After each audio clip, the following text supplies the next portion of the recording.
Our main guy was just chilling and playing his favorite game like he does every single day. He was just hanging out on the subway, and everything seemed totally normal. Well, at least it seemed. Out of nowhere, a connection error popped up on his phone and the screen started loading. The guy finally snaps awake to see his phone still stuck on that annoying loading screen, and suddenly he realizes he's been slumped over on the floor this whole time. He looks up and realizes he's definitely not on the subway anymore. He's standing in a massive throne room surrounded by people he's never seen before. He's sitting right on top of a glowing magic seal, with another guy and a girl in a school uniform right next to him. This random guy reaches out to see if she's all right, and she tells him she's totally fine while thanking him for the save. The girl clutched her head, asking what the heck was happening, and as the MC looked at her and the boy, he realized they'd also been dragged into this mess without any warning. Our guy picks himself up and wonders if he's actually been summoned to another world, just like in those manga or games. A bit later, the king welcomed the heroes from his throne, and our MC just couldn't believe he'd actually ended up in such a massive game cliché. The guy on the throne introduces himself as King Yosef Rawa Paisnot, and he's in a massive bind because his kingdom is way too close to the demon continent. He turns to the heroes and asks them to take down the demon lord, but the MC thinks the king is acting like a total clown who isn't even in any real danger. Suddenly, another guy walks up and says he'll explain everything, but only if they tell him their names first. Our main guy says he's Sakurai, the girl introduces herself as Takanashi, and the other dude is Watanabe. The guy is totally hyped that his dream of summoning heroes finally worked, calling the trio brave heroes and telling them they're going to be way more powerful than any normal person.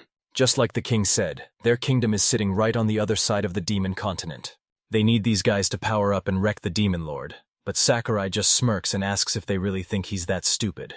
Our MC realizes the other two aren't fans of the king either, so the man tells the heroes to open their status windows and see their crazy power for themselves. Suddenly, everything goes dead quiet, and the group just stares at each other, having no clue what they're even supposed to do. The guy was totally shocked and admitted he messed up big time since they'd never even seen a status window before. This dude shows everyone exactly how to pop open their status window and the specific words they need to say. With just a simple command, they can pull up their stats, and Sakurai suddenly sees something weird popping up out of nowhere. He realizes this world is basically a video game, and his inner nerd is totally losing it with excitement. He shouts to open his status window, leaving the boy and girl totally shocked by his sudden move. They lock eyes, give a quick nod, and instantly pull up their status windows. Sakurai stares at the screen and sees he's a level 1 priest with trash stats, but his recovery is a crazy 100 points, meaning he's stuck in a... He gave a nervous laugh, thinking this was the most broken build ever since he only had 3 skills, and one was just for talking. That's exactly why they totally get each other even though they're from different worlds. Plus, they've got crazy healing and regeneration powers too.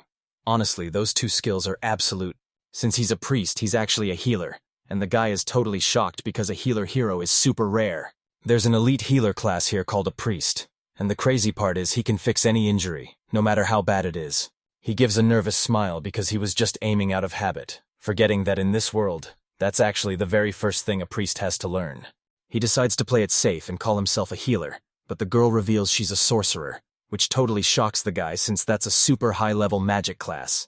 The guy announces his job as being a hero, and everyone's jaw drops because Mr. Watanabe is actually the real deal.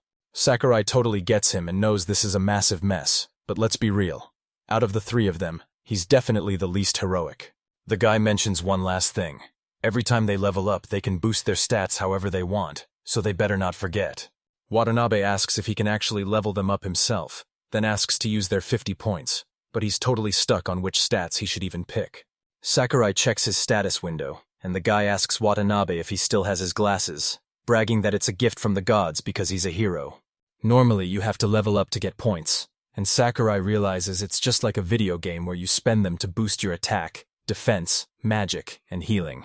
Sakurai says sorry and asks what the normal stats are, and the guy tells him they usually land between 20 and 30 depending on your job. If he manages to push those stats past 50, you'll be so overpowered that nobody can even step to you until you're ready to become a first-class master. Watanabe and Takanashi are totally lost, but Sakurai is locked in, realizing his recovery is a massive 100 points compared to their measly 50. If 50 points makes you a master, then having 100 in recovery is totally broken. He's basically reached legendary status at this point. He's so overpowered now that he's hesitating to even look, thinking back to those old scars he got from a car accident when he was just a kid. He always covered up his arms because of that guy, but now he's finally got the perfect chance to test out his new power. He looks all around before using the treatment, and when he reaches up to touch his scar, he realizes it's completely vanished. So he can heal brand new cuts and even old scars, which means he's totally done with the recovery stat and has to figure out where to dump his points next. For a healer, rule number 1 is literally just staying alive. Rule 2 is finding a safe spot, and only then do you worry about actually healing. Most players focus on defense so they don't get wiped out, but he thinks it's totally fine if the healer pulls all the aggro and dies before anyone else. But honestly, that's just going to be super boring because he'll still get hurt and eventually run out of mana trying to heal both himself and his squad. So what's the play? Our guy pulls up his status screen and starts dumping his points, deciding he's just going to avoid every hit by throwing all 50 points straight into. You can help your team way more if you never get hit, and even though it sounds crazy, our main guy thinks that's the ultimate way to be a healer. The quicker his team wipes out the bad guys, the faster they can keep pushing forward. Takanashi turns to the guy and asks if he's finished spending his points, and he says yeah, he dumped every single one into dodging. The guy starts losing it, screaming at the kid to repeat what he just said, while the rest of the group is freaking out that Sakurai actually dumped every single point into dodging instead of healing stats. The guy calls the kid an idiot and says he can't even heal a tiny scratch, telling him he'll just be dead weight and asking why he didn't check with him first. Sakurai was totally shocked, saying he really thought he'd be fine with just 100 recovery points. The guy kept screaming, asking if he even had a brain since being a healer is such a rare job. The king starts screaming for his guards to toss this loser into the dungeon immediately. He yells that this useless guy doesn't deserve to be called a hero at all. The girl tries to. She's positive Sakurai had a good reason for what he did, but the king is totally losing it, screaming about how they have no right to boss him around. A little while later, the knights drag him down to the dungeon and toss him in a cage, laughing about how Sakurai is the most useless healer they've ever seen. The guy throws a massive punch and screams at him to die, but just as Sakurai tries to block, he suddenly zips to the side and dodges it. The guard literally froze in his tracks, totally baffled that he missed, and Sakurai was just as confused about what just happened. The guy tries to land a hit on Sakurai too, but the kid dodges every single swing until another dude asks him what he's even doing. He says he tried to punch this total loser in the face, but the guy somehow dodged every single swing, so he told him to stop talking trash. Sakurai figures the guy dumped all his points into dodging, so the man throws a massive kick and mocks him more, asking what he's gonna do now that he's totally useless. Suddenly, the guy's attack totally whiffs, and the kid dodges it perfectly. They keep throwing strike after strike, but they just can't land a hit, and they both clicked their tongues in disgust and locked the kid away, while Sakurai just laughed and mocked them, asking who's the useless one now since that soldier couldn't even land a. So now he's just stuck wondering what he's even supposed to do with this thing. Like, how are they gonna call it useless without even giving it a chance? None of this would have gone down if they just bothered to check his status window. The king is usually a total hothead, but he's keeping things quiet for now while he figures out how to bust out of there. He knows he won't be able to move around freely out there, especially since he just got called to a super sketchy spot. He's wondering what those two are up to, but honestly, he just feels bad for them, so he's gonna focus on his own future and put his skills to the test. He pulls up his stats and wonders if he needs to take some damage to test his healing, but he's definitely not into hurting himself since the whole point of this build was to stay safe. Now all he's got left is regeneration, a total classic move from old-school RPGs, so he just uses it to heal himself right up. He triggers his regeneration and feels this awesome warmth, but he's not sure how strong it really is or how many times he can actually pull this off. Sakurai starts spamming skill after skill, and as his body heats up, he thinks it feels just like getting a tan at the beach. He's not even breaking a sweat and his mana is still totally full, but there's gotta be a limit to how much he can use this skill. Is his mana pool seriously that massive? Especially since in this world, hitting just 50 points already makes you a total beast. With 100 points in his stats, he's pretty sure he's about to become the greatest healer the world has ever seen. He's just glad the king has no idea how. He's dying for some new moves besides just healing, but since he's still level 1, he's just gonna have to wait and level up to get the cool stuff. He shuts his status screen, and since the warmth is making him super sleepy, he decides to wait a bit before escaping and just crashes for a nap. Suddenly, a guy and a girl walk into the room, and the dude is totally shocked. Sakurai can even sleep in a place like this, but the girl says he's probably just wiped out from all the crazy stuff that happened.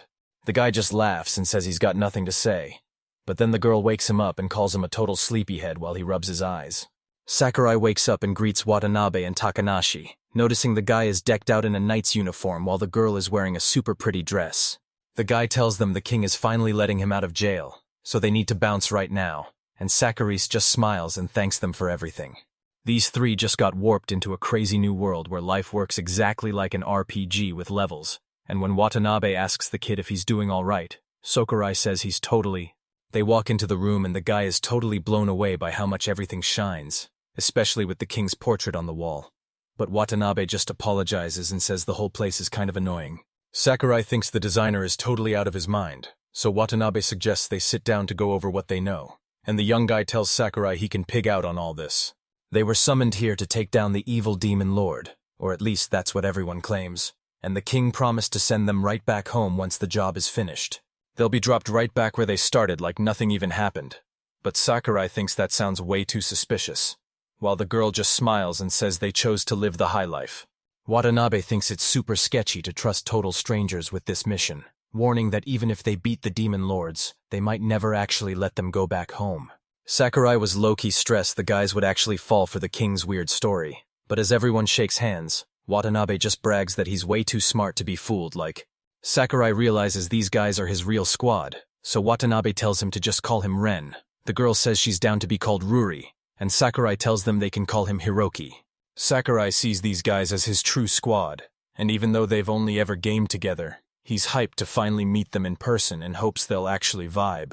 Even if they don't trust anyone here, he knows they're way better off staying on his kingdom's good side. Ren figures if they have the power to summon people here, they must have a way to send them back. But the girl says she's way more interested in learning about the other races. Sakurai asks for more details about the different people, and the girl explains that everyone in this world is basically split into three main races. Right now, they're in the kingdom of Pesnot on the human continent of Loquat, while the demons and beastmen live across the world on the continents of Apricot and Tangerine. They might find clues on other continents like Apricot, a land full of demons who are total pros at magic. So what's their next move? Sakurai asks if they know the deal with skills, and after the boy and girl nod, Ren explains that there are actually three different types in this world. First, you've got passive skills that stay on 24/7, like knowing the language, and then there are the combat skills. You trigger these powers by putting on special gear like armor or weapons, like making your sword burst into flames, and they get way stronger based on your attack and defense stats, which is exactly the kind. Finally, there are magic skills, which let you turn your inner mana into pure magic, just like the stuff Ruri and Sakurai can do. These skills only get stronger if your magic and healing levels are high, so Sakurai realizes he can't just become a master of everything overnight. They definitely needed to get some info from the humans now, but he just couldn't stop thinking that the other kingdoms were hiding something big, and he had no idea how to break the news to everyone. Ren says they're staying in the kingdom and want Hiroki to join them, but he suddenly stops and tells the kid to just forget it, and Sakurai agrees that's the right call. Sakurai's been thinking the same thing and says there's no point in just sitting around, so he's heading outside to hunt for clues. Ren asks if he's actually going to be okay, but Sakurai tells him not to worry since he's a healer with perfect evasion. Ren asks about the healer who dodges everything again, and Ruri realizes that dumping all his points into evasion is the exact reason he got thrown in jail. She explains they just stick to the standard build where knights and mages buff their defense, mages boost magic, and knights stack attack, and Sakurai's not even surprised because that's exactly what he expected. Ruri asks if he really knew that was going to happen, but then she demands to know why he put every single point into dodging. He tosses an apple into the air, claiming that maxing out your evasion makes you impossible to hit, and the fruit drops straight down without even touching him. Ren and Ruri are totally blown away, and Ren shouts that he's basically invincible now. He's hyped about how genius the whole setup is, and even Sakurai has to admit the guy is Yuri Bo. Maybe it's Ren and Ruri Bao? No, Bo is capitalized. Let's stick to the text. Revised final polish. Ren. He's low-key nervous about leaving the castle, but he's way more hyped to finally see the outside world with his own eyes. He's a gamer to the bone, so this is a total pain, but he's still blown away that the king actually let him out of prison. Rin admits he wasn't going to say anything, but he's keeping a secret from his friends and shows him the bracelet. He explains it's a contract bracelet that lets them go anywhere as long as he wears it. But Sakurai is totally freaked out and thinks Ren is just pulling a massive prank on him. He claims the guy is totally trapped now and demands to know what kind of sketchy deal the king forced him into. But before Ruri can even open her mouth, Ren shuts her down. He just laughs it off like it's no big deal, saying he's stuck in the kingdom until the king gives him the green light. But Socrates gets totally heated and yells that it's just a curse. This king is treating the hero like a total pet, And even though it's all because of his own reckless mistake, the guy is straight up refusing to apologize. He tells her to just wait for him because he's definitely gonna find a way to get that annoying bracelet off, and Ruri agrees, promising she'll find her own way into the kingdom. Ren thanks everyone and tells the other two he's seriously glad they got summoned together, so now they need to figure out how they're going to stay in touch. Sakurai realizes the king only knows their last names, so they can just use their first names to stay safe, and Ren totally agrees since they never shared their full names. Ren figures those messages with their names are definitely traps, but the girl points out that Hiroki's gear is right there. He might as well loot their gear to sell for cash later, especially since Ren is heading out on a super risky mission, and this is the final way they can help him out, so he just asks for... The girl hands over her mirror and handkerchief, so Sakurai takes the gifts and thanks her. He promises he'll definitely come back with some good news, and Ren tells him to stay safe out there. A little while later, he finally walks out of the palace and realizes the whole place looks just like medieval Earth, making him feel like he's literally stepped into a classic RPG. The sun is already going down, so he really needs to find a spot to crash for the night. But before that, he's got to score some quick cash and figure out what's actually... He's looking through his gear to see what he can sell. There's no way he's getting rid of the gifts from Ren and Ruri. Plus, his phone is only... He remembers he's got 3 tiny chocolate bars, but he figures nobody would actually want to buy such a small amount. He spots a vegetable stall and thinks he can use them for his plan, but he needs more info, so he starts looking for an RPG-style guild, or a tavern to get some answers. He spins around wondering why everyone is staring at him. Then he looks down and realizes his outfit is actually super weird. He knows he needs a new outfit fast, but instead of those bulky robes most mages wear, he wants something he can actually move in. And that's when he spots a sign. He starts looking for the Adventurers Guild, but when he checks his status window, he's shocked to see it's all in Japanese because his translation powers don't work on reading. He drops to his knees, realizing his journey is over before it even started. Suddenly, someone walks up and asks if he's doing all right. Sakurai just admits he has no clue where. Suddenly, a cute girl pops up and asks if he's totally lost. Sakurai feels super embarrassed because he's being treated like a little kid. But then she admits that she tells him they're both in the same mess and starts heading over to the Adventurers Guild. He asks if she's a mage, and she says yeah, explaining she just crushed some slimes on her first mission and is heading back to get her reward. The kid realizes he can actually make bank by fighting, so Sakurai says he's totally down and suggests they go find a guild together. She agrees, but suddenly someone on the wall shouts, "Tina!" and yells that they finally found her. Sakurai asks if these are her friends, and she says yes, just as Floyd and Din start yelling about how worried they were when she suddenly vanished. The boy asks Tina who's with her. She says it's just another lost kid, so he introduces himself as Hiroki, and Tina explains he's actually looking for a guild. Suddenly, a guy named Floyd steps up and offers to join the squad, introducing himself as an adventurer, while his buddy Dine stands right next to him. Tina reaches out to introduce herself, and Sakurai shakes her hand, telling her she's just as hyped to meet her. Laman points his hand and calls Sakurai over, while Diane checks in to see if Tina is doing okay. He points out the weirdest building in the whole area and tells the guy he can't miss it, because that right there is the Adventurers Guild. Sakurai asks if this is the Adventurers Guild, and the guy says yeah, it's super solid since it'll be their main base if things ever get crazy. The guy just laughs and says he's not even sure a dragon could be stopped, making Sakurai wonder if monsters can actually break into the city. The guy says no and tells them the last time this went down was a whole 100 years ago. Sakurai totally gets it now and decides he better grind some levels fast just to be safe. Then they finally walk into the Adventurers Guild, which is basically every gamer's ultimate dream come. The guy says the mission is finally over, but when he asks if he actually has to sign up right now, he's told to head straight for the counter on the left. He tells him to just shout if he needs anything. Then the receptionist Hala introduces herself and asks how she can help him out. He's totally convinced she's a real beast man now, especially with those cat ears twitching so cutely, proving there's actually one of them living right here in the human kingdom. He spots her ears and says it's super rare to see beastmen around here, but it's a total bummer she's only a half-breed. Sakurai says sorry for staring. She tells him it's totally cool, and he introduces himself as Hiroki, a guy who's ready to become an adventurer. She asks if he's actually there to sign up so she can explain how things work, and he's totally down for it. She explains that the Adventurers Guild stays totally neutral across the 3 continents, and since anyone can join, they've got members from every single race imaginable.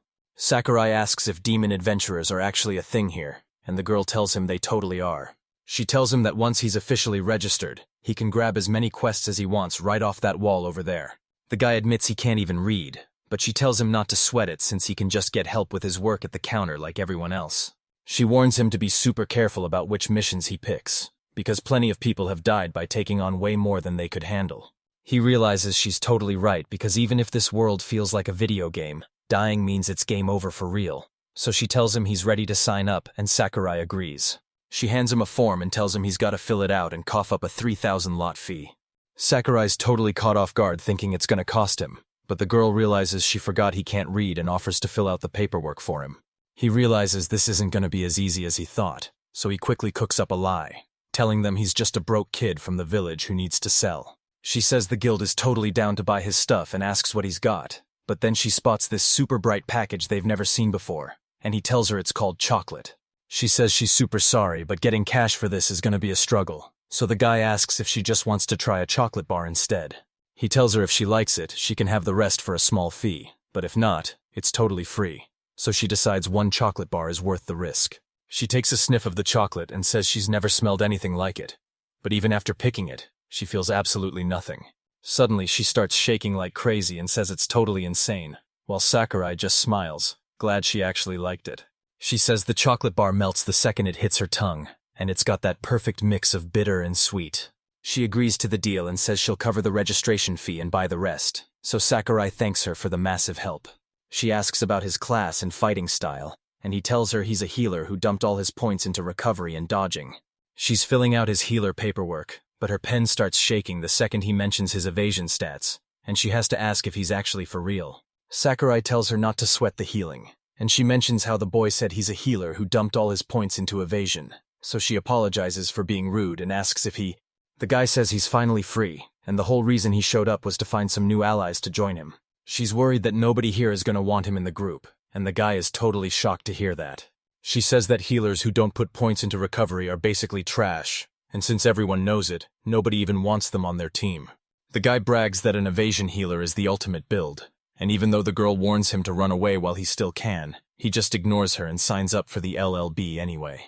He asks if he can actually join their crew, and she tells him it's a go. He says he's going to go talk to everyone, and as she wishes him luck, he realizes that to travel the whole world, he's got to join a seriously powerful squad. He says sorry and walks up to the group, asking if they need a healer for their squad, and the leader is stunned because that's a super rare job. The guy thinks they're actually starting to like him, which makes sense because healers are in high demand everywhere. The guy says that sounds awesome, but he asks if the kid has ever fought or worked in a squad before, and even though the boy admits he's a total newbie, he tells them not to. The guy asks what he's thinking, and Sakurai flexes that his evasion stats are so high he's basically untouchable, leaving the whole team completely stunned. The guy says sorry for butting in but tells him the kid isn't joining, leaving Sakurai all by himself. He's convinced they just don't get how epic dodging is, so he's giving up on them and looking for a new squad. He eventually spots a group at a table, introduces himself as a healer looking for a squad, and the guy thinks that's absolutely awesome. She points out they're all Vanguard fighters, so the guy asks to join the squad, thinking he just scored another lucky break. She asks what skills he's packing since a shield would be clutch, but he realizes he's totally missing one and tells her he's just a newbie with basic healing and regeneration. The girl lets out a sigh while the boy wonders if they're backing out, but the man says he's totally fine as long as he gets his treatment, so they just need to switch up. The kid tells them not to worry because he's a healer who specializes in dodging, and he's about to school everyone on why evasion is actually a total cheat code. He claims he doesn't need protection since his evasion is maxed out, and even if he gets tagged he can just heal himself. But then a man suddenly stands up with a loud bang. They head out and the guy tells the kid to find someone new, but the girl adds that they also need another totally useless person for the squad. He suddenly spots the elf girl hauling a massive bag that's way too big for an archer, and it hits him. She's the useless teammate they were talking about. He figured he'd just have to carry the other team's gear and was totally cool with it, completely forgetting that he's actually a total weakling. He thinks the guy is just acting tough for show, so he tells him to go find a new squad, but then everyone suddenly starts splitting up. Everyone's keeping their distance and he feels like it's totally hopeless. But then the girl at the desk calls out and says he can still back out if he wants. The guy asks where he can find some monsters, and when she tells him they're either outside the city or in a dungeon, he immediately asks her where the closest one is. He asks her for a quest that doesn't involve hunting monsters, and while she says she has a few options, she's worried he's actually planning to go out there all by himself. That place is a total death trap filled with insane bosses, but he tells her to chill out because he's just gonna take a quick look and promises he'll be totally fine. She finds a quest that's actually safe for a total beginner at the stone dungeon right outside the city, where he just has to go in and grab some herbs. The guild is buying every single herb she finds with no deadline at all, so the guy totally signs up for the job. She warns him that even if he finishes the mission without a fight, monsters are still gonna be hunting him down. He bolts off, shouting that he'll be totally fine, while she yells for him to stay safe. Sakurai didn't even notice the sun was setting, and while he'd usually still call it daytime, he's so broke that he's heading into the dungeon to grab some herbs to sell so he can finally afford a place to sleep. He's used to sleeping in prison, so staying up all night is no big deal, and when he spots a deserted stone dungeon, he figures he'll just head inside. He steps inside and finally gets it, admitting there's really no other way to describe this place besides calling it a dungeon. It's surprisingly bright in here and totally empty for now, but he knows the monsters are hiding deeper in, and he hasn't forgotten all the people who died because they got way too. He knows he won't get a second life, so he figures he better start mapping this place out. Luckily, that notebook he got from Ren is perfect for the job. But as he rounds, this monster is a total slug that suddenly lunges at the boy, but he's way too fast and dodges the hit. He's hyped because a healer who can dodge is basically a cheat code, and since these slimes are total weaklings, taking one down should be a breeze. He seriously thinks he's got this and just charges right in. He swings his leg with everything he's got and boots the monster to the side, but the slime doesn't. He's betting he could totally wreck this monster if he landed just one hit, but he seriously needs to start checking his stats. He's done trying to kill the slime for now, but he's wondering if it's just gonna follow him around the dungeon.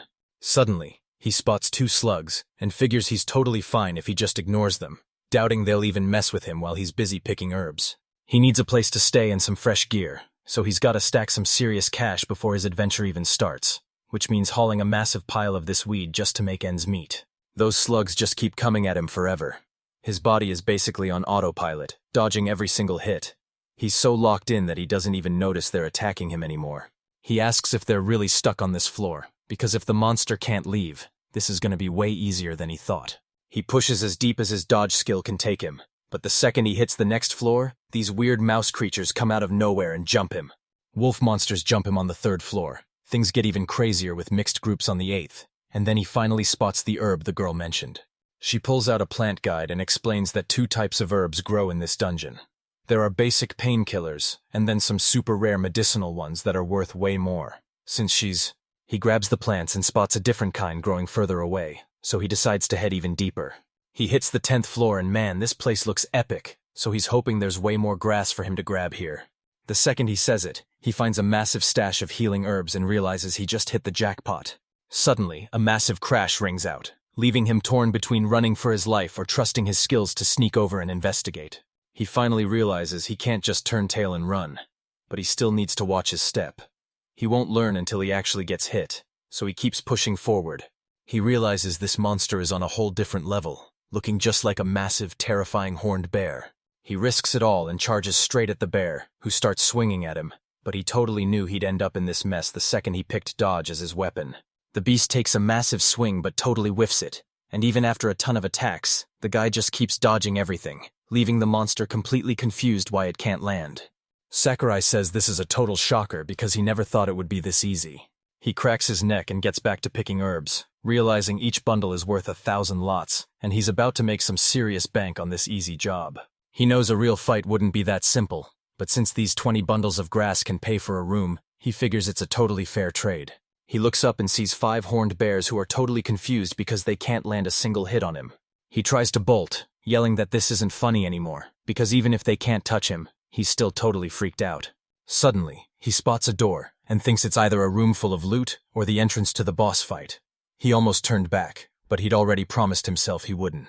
He figures if he can handle 5 bears this easily, the dungeon boss will be a total joke, even while the bears keep lunging straight for his head. Everything's clear, so our guy heads into the treasury, saying sorry for barging in as he opens the door. But one look around tells him this place totally screams final boss lair. He looks at the monster and realizes it's an orc, and even though they're usually just weak starter mobs, seeing one as a boss is actually terrifying. He's totally terrified and begs for a weapon. Then the monster lunges but completely whiffs the attack. The kid finally realizes why the orc missed and starts laughing his head off while jumping around him, singing a song and calling him a total baby, asking if he even wants to win and telling him to come back when he's actually grown up. The guy claims he isn't actually losing, and as he looks around to see what's there, he suddenly spots a hidden passage. The orc chases him but gets totally wedged in a narrow hallway, making the guy realize that skipping a boss fight like this is basically unheard of in this world. He throws the door open and spots a chest, totally freaking out because he just found the treasure. He spots a glowing magic circle right behind the chest and figures it's probably a teleporter. He walks up to the loot, thinking to himself that this is just a beginner dungeon after all. He's hyped thinking it's a legendary magic book or a hero's secret diary, but when he cracks it open, the pages are totally blank, and even after a double check, there's absolutely nothing there. He starts getting heated and asks if they're trolling him, calling the whole thing total trash and demanding his hype back. He tells himself to lock in, thinking this world might work like a video game where you have to earn 4 medals just to unlock a book. He just tosses it aside, but now he's staring at this magic circle, wondering if he should actually hop into the teleporter or just stay put. A notification pops up asking if he'll step into the magic circle, and he figures he'll never know what happens unless he gives it a shot. He steps onto the magic circle to warp away, and suddenly he's right at the dungeon entrance as the sun starts rising. He can't even believe his eyes. His hands are shaking a bit as he says he's got to get back to the guild to show off his loot. But suddenly, someone from the side shouts at Lucia to move. He looks around and sees everyone from total noobs to hardcore pros, when suddenly, that elf girl from earlier jumps right out. He thinks this is way harder than pulling an all-nighter on a game, but at least his experiment was a massive success. A little while later, our guy walks back into the guild, and the girl at the desk is so relieved because she thinks he finally gave up on his crazy solo mission. But he just tells her she thinks he joined a squad on the way, but he tells her she's wrong, and he's just there for a trade, dropping the grass he gathered right onto the table. The girl admin suddenly screams about how much grass he's gathered, and Sakurai just casually tells her she's right. She asks if that's the super rare herb since it looks brand new, and when she wonders how he got it without a scratch, he just casually admits he didn't even have. The girl thinks Sakurai joined an elite squad, but he tells her he was actually solo and just dodged his way to that herb, and looking at her face, he realizes she's totally. Once she's done counting, she tells him he's got 20 bundles of healing herbs and 10 bundles of painkillers, making the whole haul worth 25,000 lots. She hands him a bag of cash and he thanks her, already dreaming of all the stuff he can buy as he literally rubs his face against the money. He tells her the guy has something she'll definitely want to see, and when she asks what it is, he reveals he found a mysterious empty book in the treasury. The girl is totally clueless, so the guy shows her a book with nothing but blank pages and starts asking her questions. He's wondering if she's dead silent because it's total trash, and honestly, he thinks it's garbage too. The girl starts shaking, totally losing it because she's actually holding a real skill book, and the guy is just as stunned as she is. The guy says he can snag the skill but asks if it's actually empty, and she confirms it is, adding that the brown cover means it's the cheapest kind you can get. Even so, this book costs a massive 10,000 lots, and when the guy asks if she's for real, she tells him she's dead serious, so forget the money, because a new skill is way more valuable, and now this girl is offering to show him exactly how to master the book. First, he has to put his hand on the cover, and the kid's totally down for it. She tells him to use any skill he's got so the book can suck. He triggers his healing and the book's energy completely wraps around him, unlocking a brand new shield skill just as a mysterious voice starts talking inside his head. He remembers that girl telling him he could finally chill out if he just had a shield. This skill would be cracked in a group, but he's a solo player, so when the girl asks if he got it, he tells her he's got a brand new power and she's convinced Hiroki is going to be a legendary adventurer even though he spent all day yesterday just trying to join the squad, because his growth is honestly insane. She creeps up on him all suspicious, saying that chocolate stuff was super weird and wondering what his deal actually is.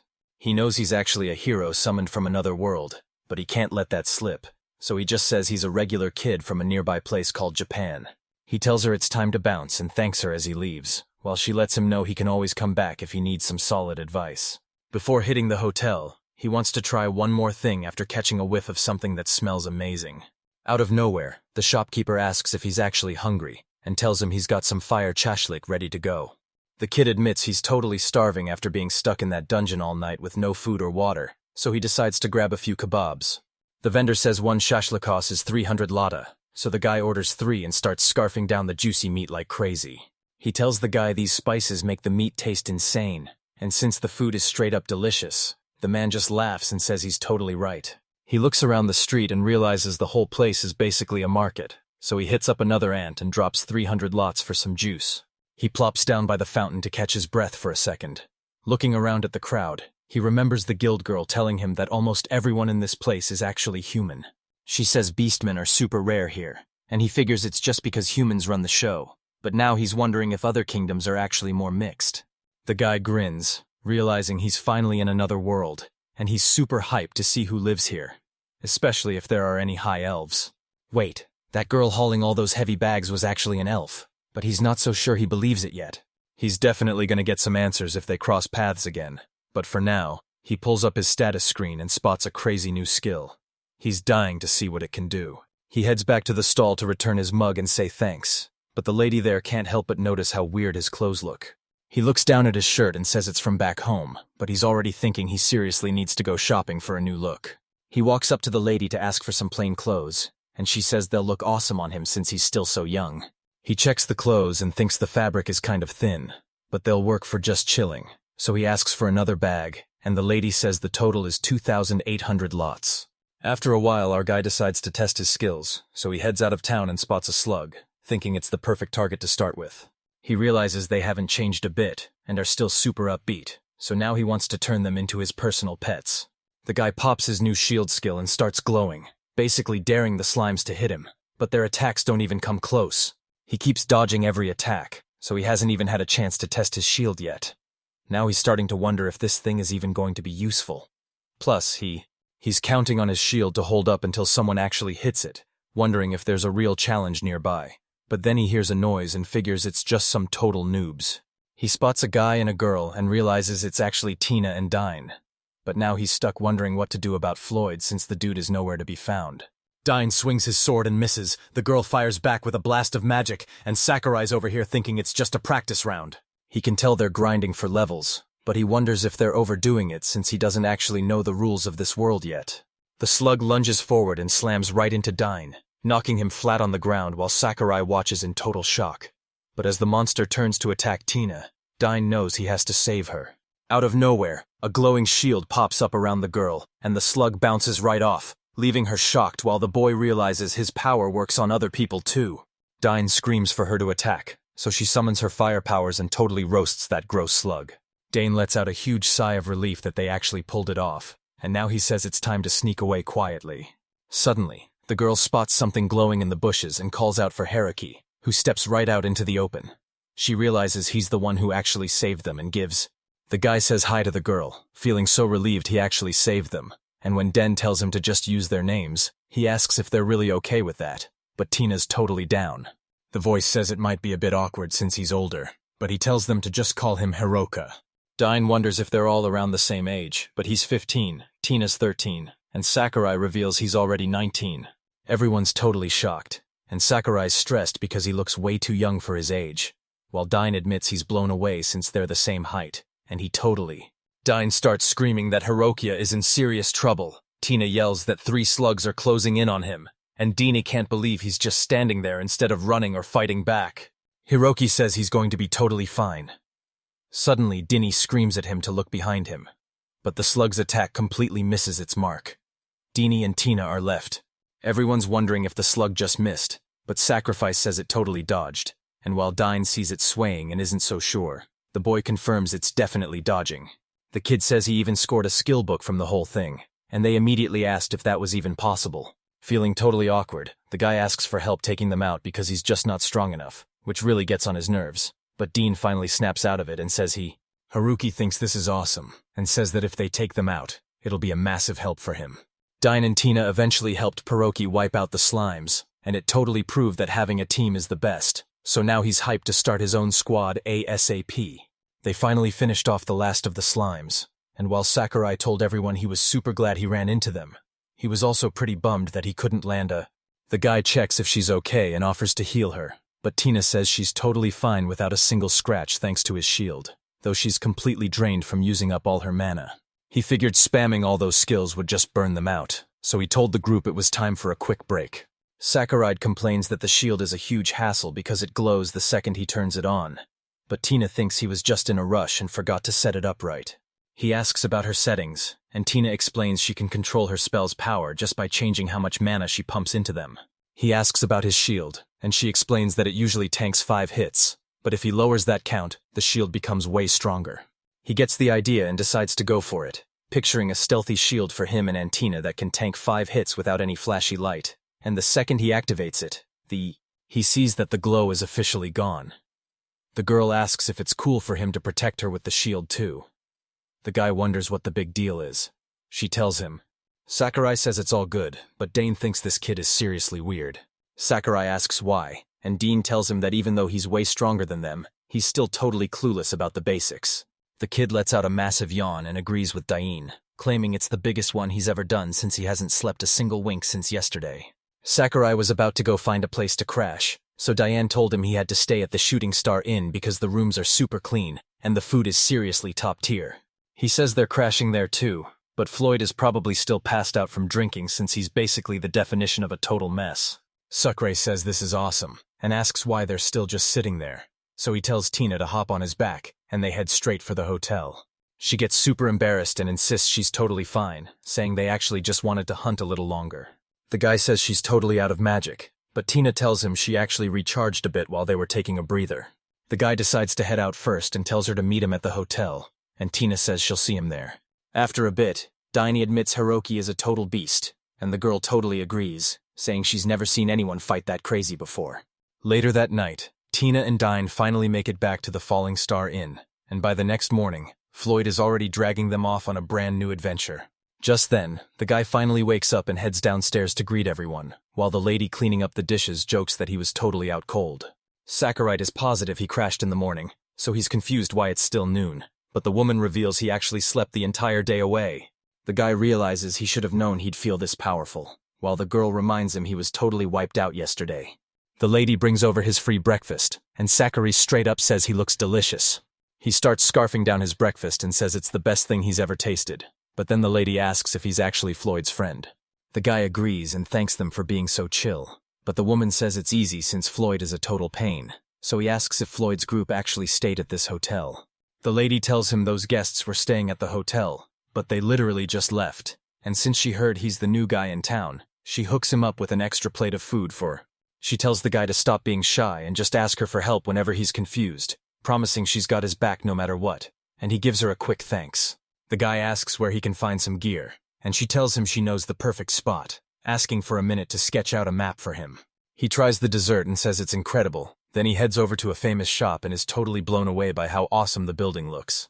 He heads inside and notices how fancy the place looks, plus all the gear they're selling is seriously cool. He bumps into a guy and is totally shocked to find out he's actually a gnome, who then roasts his weird outfit and asks what his adventurer class is. The kid says he's a healer, so the man shows him just how trashed his robes really are. Sekurai's just grins and asks for some comfy clothes to move around in, and when the guy asks why, he explains that he put every single one of his points into dodging. He's convinced that a healer who can dodge every single attack is the absolute best, but when he asks the guy if he agrees, the man just tells him he's super weird. Sadly, every team rejects him, even though he thought his plan was genius, and now this guy is betting he just made the biggest mistake of his life. The guy mocks him for messing with his stats like that and tells him he should just give up on being an adventurer already. Sakurai shuts him down, saying he has zero regrets about dumping all his points into dodging, but the guy asks what he's even going to do alone since no team will ever take him in. The kid says he's fine being solo and is ready for the worst, but he always knew he'd eventually find someone who truly gets him, and now the old man is totally backing him up. Just like the heroes, these monsters are only getting stronger, and once they adapt, they'll go absolutely wild against any adventurer wearing heavy armor. He's pretty sure most monsters can't even touch a fast adventurer, and he's totally convinced he's right, because no matter how high your level is, you're dodge. The kid is stoked that the old gunsmith is finally on board, but the old man warns him that building a squad is going to be a total grind, and he already knows it. The guy asks how much cash he's got, and he tells him he's carrying about 15,000 latas. The guy says this is only enough for basic gear, but if he wants the enchanted stuff, he's going to need at least 50,000 lots. He asks about the enchanted gear, wondering if it's the kind that boosts your stats just like the stuff they use for forging. The man confirms it and asks if the kid knows gnomes are the absolute best at blacksmithing, making the boy light up because he knew he was a real gnome all along. He had no clue there was magic gear here, but the guy tells him to just touch it, and the second he does, he sees the armor has a sweet +3 defense boost. The kid asks for gear to boost his evasion, but the guy calls it total trash. So when Sakurai keeps pushing, the man tells him to stop giving him that intense look. The guy says it's way too early to give up, and if what they need isn't here, he'll just make it happen himself. The guy says he gets it and promises to go make some money, asking the man if that sounds like a plan. The guy says he's totally cool with it, so the kid thanks him and asks if he really needs 50,000 lots. The guy lunges to stop the kid but totally misses, and as the boy spins around, the man tells him he's got enough cash for some basic gear, and he should go pick it out himself. He's gonna hook him up with a dodge spell later. Once the guy saves up enough cash, he tells him to tag along, and the kid is totally down for it. He shows off a bunch of gear to see if the kid likes it, and the boy is shocked, asking if he really made all this stuff himself. He says his niece crafted the gear, but they're always fighting over whether it should look cool or actually work.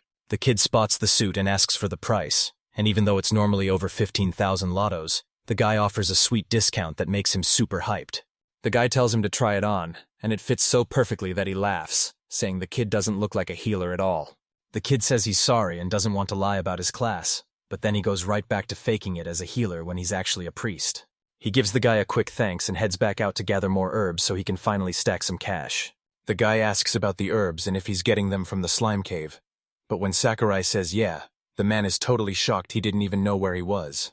This dungeon is crawling with nothing but gross slugs, but it's also packed with rare herbs, making the kid realize he basically just hit a total gold mine.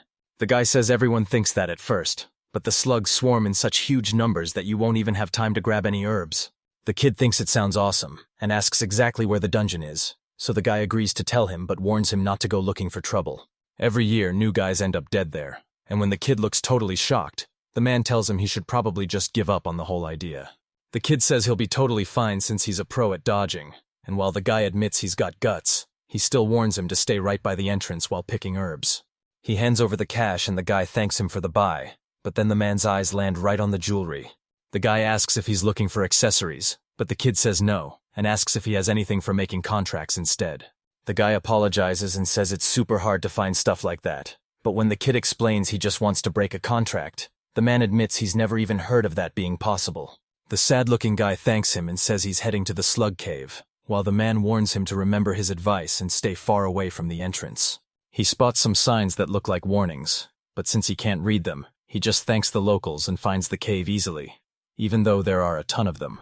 He spots a mountain and figures the cave is right there, but it doesn't look scary at all.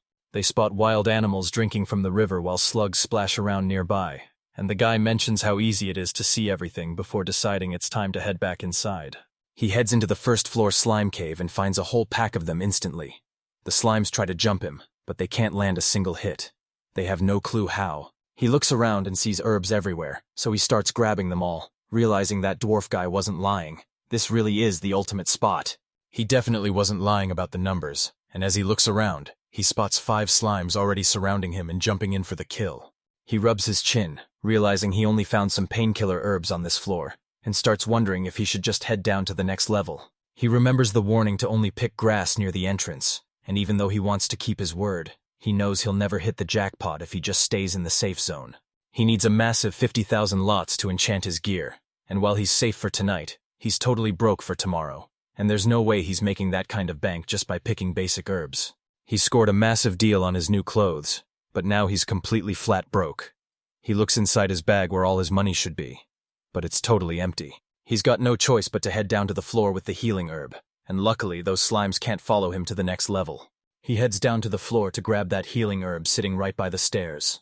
He needs to find those stairs fast, but 10 of these things have already swarmed him, and just as he's getting annoyed, he spots a massive crowd of slimes waiting right in front of him. He realizes there are way more of them than he thought. Counting the ones right next to him, there's about 20 in total. He knows that with this many slimes swarming, he's got to keep pushing forward because he's desperate for cash, and he finally spots the stairs. He thinks finding her was a total breeze, but then he stops in his tracks, realizing he still hasn't found the true limit of his dodging powers. Even though he's weaving through the boss's hits and the dungeon's traps, he still has no idea how insane his skills really are. This guy is totally swarmed by a massive army of slimes, but they can't even land a single hit on him. He says now's the perfect time to find out, especially since he wants to see exactly how many slimes he can dodge, so it's time for a little experiment. He knows he better stay close to the stairs. He's also wondering where these slimes even come from in the first place. Since they're slimes, maybe they just keep splitting. He realizes they're literally splitting and multiplying right now. But suddenly everything goes blurry, and he wonders if the shield is messing with his eyes. He remembers Tina's advice that while the shield usually blocks 5 hits, you can make it way stronger by lowering the hit count. That shield is still holding strong from days ago, but the real problem is that it's actually triggering now, meaning he can't dodge anymore and he's officially hit his limit. He's facing 30 slimes at once, and dodging them all is going to be a total nightmare. But he's not about to end up like those adventurers the dwarf warned him about. It's finally time to wrap up the experiment, but before he can even finish his sentence, he spins around to see a massive swarm of slimes and starts totally freaking out. A massive swarm of slimes suddenly piled up behind him, and when they lunged, his dodge totally failed, and he started feeling the sting of their attacks. These slimes are hitting way harder than he ever expected. He quickly heals up, throws up a shield, and sprints straight for the stairs. He's got to get out of there fast. But they look super cute, but he's totally sure the sound of those slimes is going to give him nightmares. He sprints to the stairs and leaps onto the steps, knowing those slimes are totally stuck when it comes to stairs. He slumps onto the steps, gasping for air and totally freaked out, finally realizing he hit his limit after underestimating those slimes. He accidentally ends up filling the whole cave with slimes, but when he heads down to the 2nd floor, he notices things are super weird because there isn't a single slime in sight, just a ton of medicinal grass. He hears that classic squishy sound and realizes he finally found them. But then he spots one slime that looks super weird. He notices the slime looks super weird, and while he's trying to figure out if it has ears or arms, it suddenly leaps up and he realizes those are actually wings. He thinks the slime is actually super adorable, but then he notices it's all tensed up and realizes the little monster is using a skill. He's totally shocked when something suddenly slams into him from above. He tries to jump back, but his body is completely stuck. He starts to freak out, thinking he's actually paralyzed. He hits the ground and tries to use his healing skill, but he quickly realizes it won't do a thing to stop the paralysis. Turns out I need a whole new spell to wipe out these debuffs, so I'm definitely grabbing one as soon as he reaches town. He's trying to figure out why such a beefy slime is chilling on the 2nd floor, but then it suddenly goes on the attack. He stays chill since his shield is still up, but then the slime suddenly lunges, only to totally miss and leave him wondering what just happened. He thought that debuff had him totally frozen, but he never expected his evasion skill to actually kick in. He's swaying back and forth like a tree in the wind. He can't believe how insane his dodging skills are. When the slime lunges, he just slips away while lying flat on. After a bit, the slime is totally wiped out, and when the guy checks the results, the poor little monster's pride is completely crushed. He almost felt bad for this slime, but the paralysis was finally wearing off, and once he could move again, the win was basically his. Suddenly, the slime launches into the air and goes all out with its skill, slamming into the guy who just shouts, "Wait, seriously? Again?" He just chilled for a bit, waiting for that annoying debuff to finally wear off. Slime got all hyped up, thinking he was definitely going to win this time. The guy started wondering. Now this guy is literally about to starve to death, and even though he screams that he won't let it end like this, he has no way to actually hurt the slime, so what's he supposed to do? Suddenly, the kid spots someone way off in the distance, and while everyone's panicking and saying they need to get out of there because it's way too dangerous, another guy just shrugs. Our hero realizes he's not alone, and he's so hyped that he starts screaming at the top of his lungs for someone to save him. It turns out the group is actually Floyd, Dine, and Tina, and the second Tina spots Hiroki. She calls out to him while a shocked Floyd asks if it's really him. The kid starts shouting for Tina, Dane, and Floyd, totally breaking down in tears as he realizes he and Floyd actually made it. But the man stops him to ask why he's wandering this super. Floyd checks on Sakurai while he's lying there and asks if he's okay, but Sakurai tells him he's definitely not. The kid screams at Floyd to watch out because this slime can actually fly, and Floyd suddenly realizes this is the same beast that wrecked Hiroku, making him feel like he's totally out of his league. Floyd tells Hiroka to chill because they've got this. Then he orders Dying to scout the area and Tina to light things up, and the two of them jump right into action. Out of nowhere, a slug lunges at Sakurai, and even though Floyd screams for him to watch out, the kid just dodges it like it's nothing.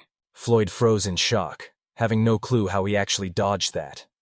Dine pointed out it was the kid's first time even seeing the move. Tina called Hiroki a total. The guy looked down at the slug, who was crying and throwing a total fit because he couldn't even touch the kid, and promised to explain everything to him later. He lunges forward, yelling that they've got to bust some slime, and lets out a massive swing right at it. He leaps back while Tina blasts it with fire. Then the guy smacks the slime again and warns it to stay away from Hiroki. The slug is getting tossed around like crazy while trying to smash Ki, but he keeps dodging and realizes this thing is still alive even after taking a massive beating. The guy finally gets that he totally underestimated this thing. That gross slug just keeps trying to take everyone out. Out of nowhere, it launches itself straight at Floyd. He's too frozen with...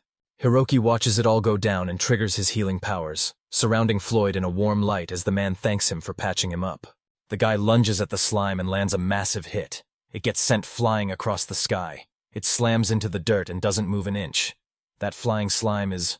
Floyd rushes over to help the guy roll over, and when the hero thanks him, Floyd is just super relieved he's actually okay. Floyd tosses the kid onto his shoulder and announces they're finally heading home. Then a bit later, Tina gives Sakurai some paralysis medicine and asks him how he's holding up. The kid suddenly bolts up because that potion tastes nasty, so Floyd offers him some water while the boy laughs and thanks them for the help, and Dine jokes that if he can jump around like that, he's so hyped to see them because he totally thought he was a goner, and Tina admits that even though she was terrified, Dane really pushed to hit the lower floors, and she's glad they made it. Sakurai turns to thank Dean, and even though the boy claims he didn't do a thing, Sakurai insists he was actually a massive help. Sakurai warns that this cave is a total death trap, so why did they even show up? Dine just asks if he realized the lower levels are actually the perfect spot to practice taking on a whole crowd of enemies at once. Sakurai remembers the slimes above are actually insane, so when Floyd asks what's up, they look toward the stairs and see a massive pile of them completely jammed at the top. The kid says sorry to Floyd, Dana, and Tina, explaining that those guys were chasing him and somehow beat him to the spot, which totally catches Dine off guard. Floyd asks why he didn't just finish them off, and he noticed he was moving super weirdly while dodging those slimes. Dine explains that Hiroki can dodge basically anything but can't deal any damage at all, which totally blows Floyd's mind. He asks the kid why he'd even show up to a place this dangerous when he can't even kill anyone, and then he just starts laughing his head off at Sakurai. The kid asks what he's supposed to do now, because nobody wants him on their team after he admitted he put every single point into dodging. He keeps cracking up because he thinks it's hilarious. Tina tells Floyd he's being way too loud, and Dying points at the heap of slimes asking if it looks like a total... Floyd eyes the crowd and thinks they're safe as long as they stay on the stairs, but there are seriously a ton of them out there. Dane warns they're never getting out of there alone, so he calls everyone over and tells them they've got to do this together. Floyd draws his sword and says they have no choice but to go for it, but Tina stops them and suggests they give the bracelet to Hiroka too. The boy asks what bracelet they're even talking about, so Dine laughs and calls him a total noob again, while Tina explains she's talking about the band bracelet. As long as they're wearing these bracelets, every point they earn gets split right down the middle. He slips it on and realizes it's a perfect match for Tina's. Then Dine reveals that she and Floyd are also hiding the same bracelets under their gloves. The kid thinks he's finally about to get some real battle experience. Then Floyd rests his sword on his shoulder and tells everyone it's time to turn up the heat, while Dine stands. The kid covers Floyd and Dine with his shield, and when Dine thanks him, he just shrugs it off like it's no big deal. Notifications started blowing up that the slimes were toast, but while Diane was shocked they ran out so fast, Floyd realized most of them had actually escaped. They apologized to Hiroki for not grinding nearly as much XP as they wanted. Hiroki told them not to worry because they were actually a massive help. Thanks to their backup, he finally managed to hit. Dine starts losing it, yelling to see if the kid was lying about hitting level 2, and a shocked Sakurai admits he might have actually messed up. Floyd flashes a grin and asks if he's down to join them for real, which totally catches Sakurai off guard. Tina thinks it's a killer idea, but Sakurai's worried since he's just a healer with a vision. Though Floyd tells him to relax and asks why they shouldn't go for. Sakurai mentions his head is totally messed up, but Din just shrugs and asks, "So what?" Tina's super hyped and tells Hiroki that if they get stronger, they can finally uncover all the secrets of their world. The kid is totally shocked by her words and flashes a big smile. Sakurai tells Dine, Tina, and Floyd to look after him. Everyone starts cheering at the top of their lungs. Floyd's already hyped for a drink and wants the guys to throw Hiroki a massive welcome party, but Tina tells him he's way too wasted while Dine just rolls his eyes because Our hero realizes he's definitely not going to be bored with this crew, so he digs through his pockets to grab a handkerchief and his notebook. He catches himself thinking about Ren and Ruri for a second before looking over at his new teammates. He thought they'd start their own crew, but teaming up with Floyd, Tina, and Dine is actually a pretty solid move. Eventually, Diane says it's time to get back to the hunt, and Tina is totally down. The squad quickly got into position. Danelle took the lead at the very front. Tina followed right behind him, ready to blast anyone in her way. Then you had Sakurai and Floyd bringing up the middle. The kid thinks that adds up, but he's still pretty suspicious because you don't usually see a guard in a group like this. He kept track of exactly how many hits his shield could take while it recharged, and even though he was hyped to be in the group, he dumped all his points into dodging to make the hunt way faster. They're stuck fighting every single enemy just to move forward, and he feels totally useless, so he decides to play bait while Dane and Tina take them out on the run.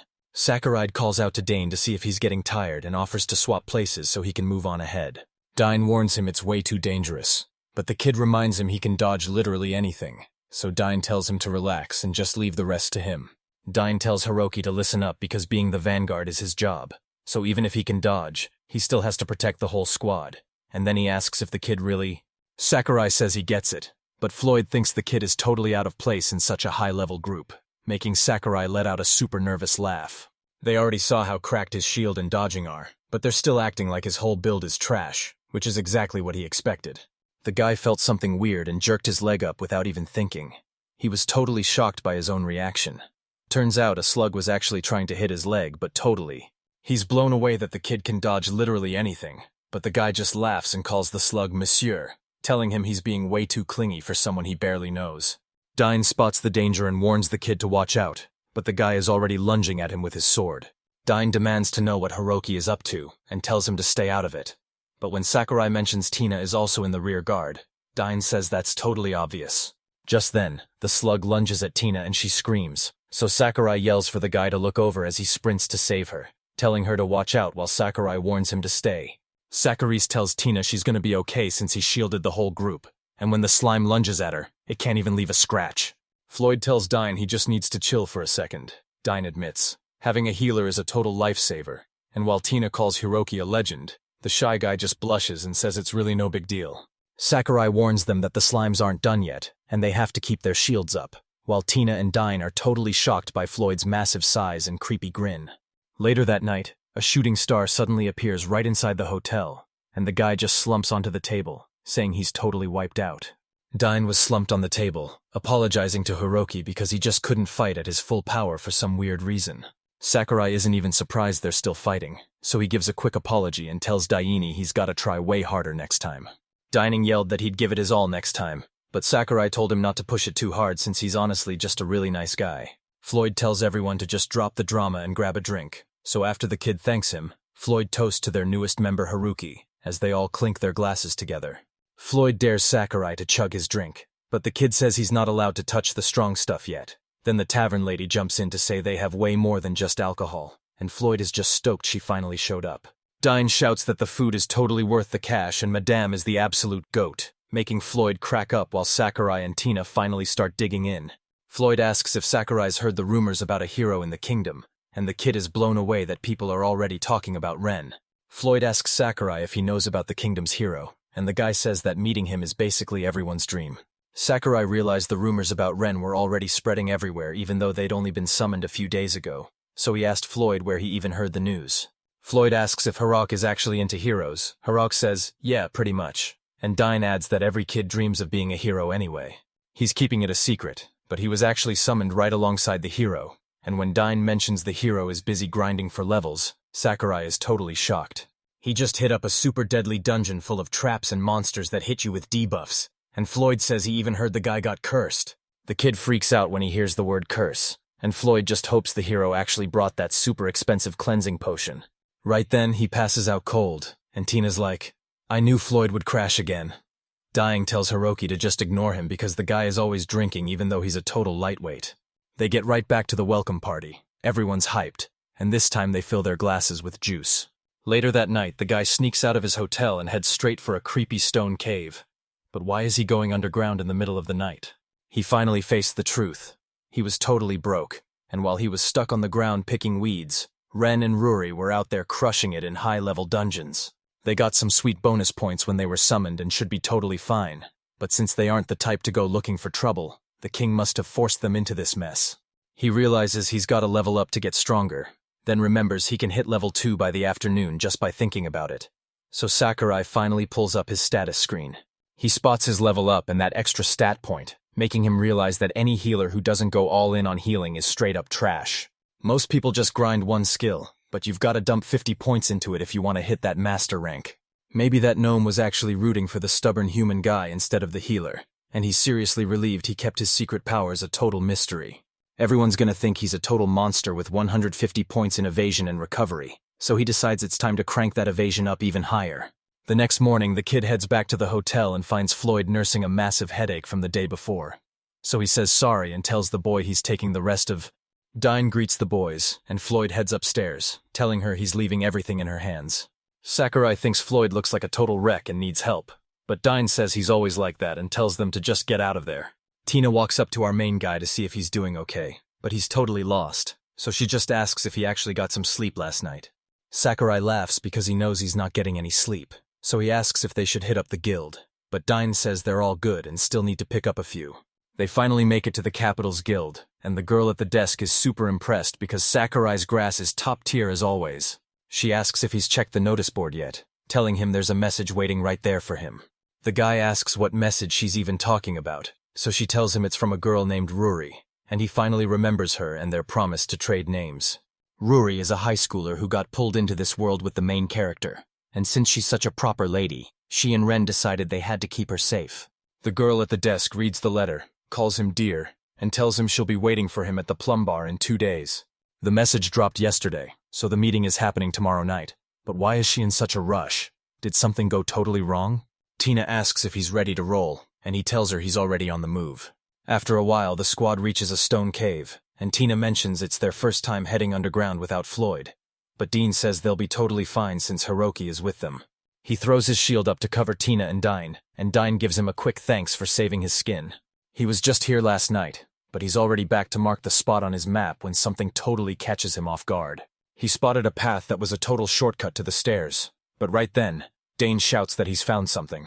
They reach the stairs to the second floor, but Tina stops them, warning that heading up there alone is way too dangerous.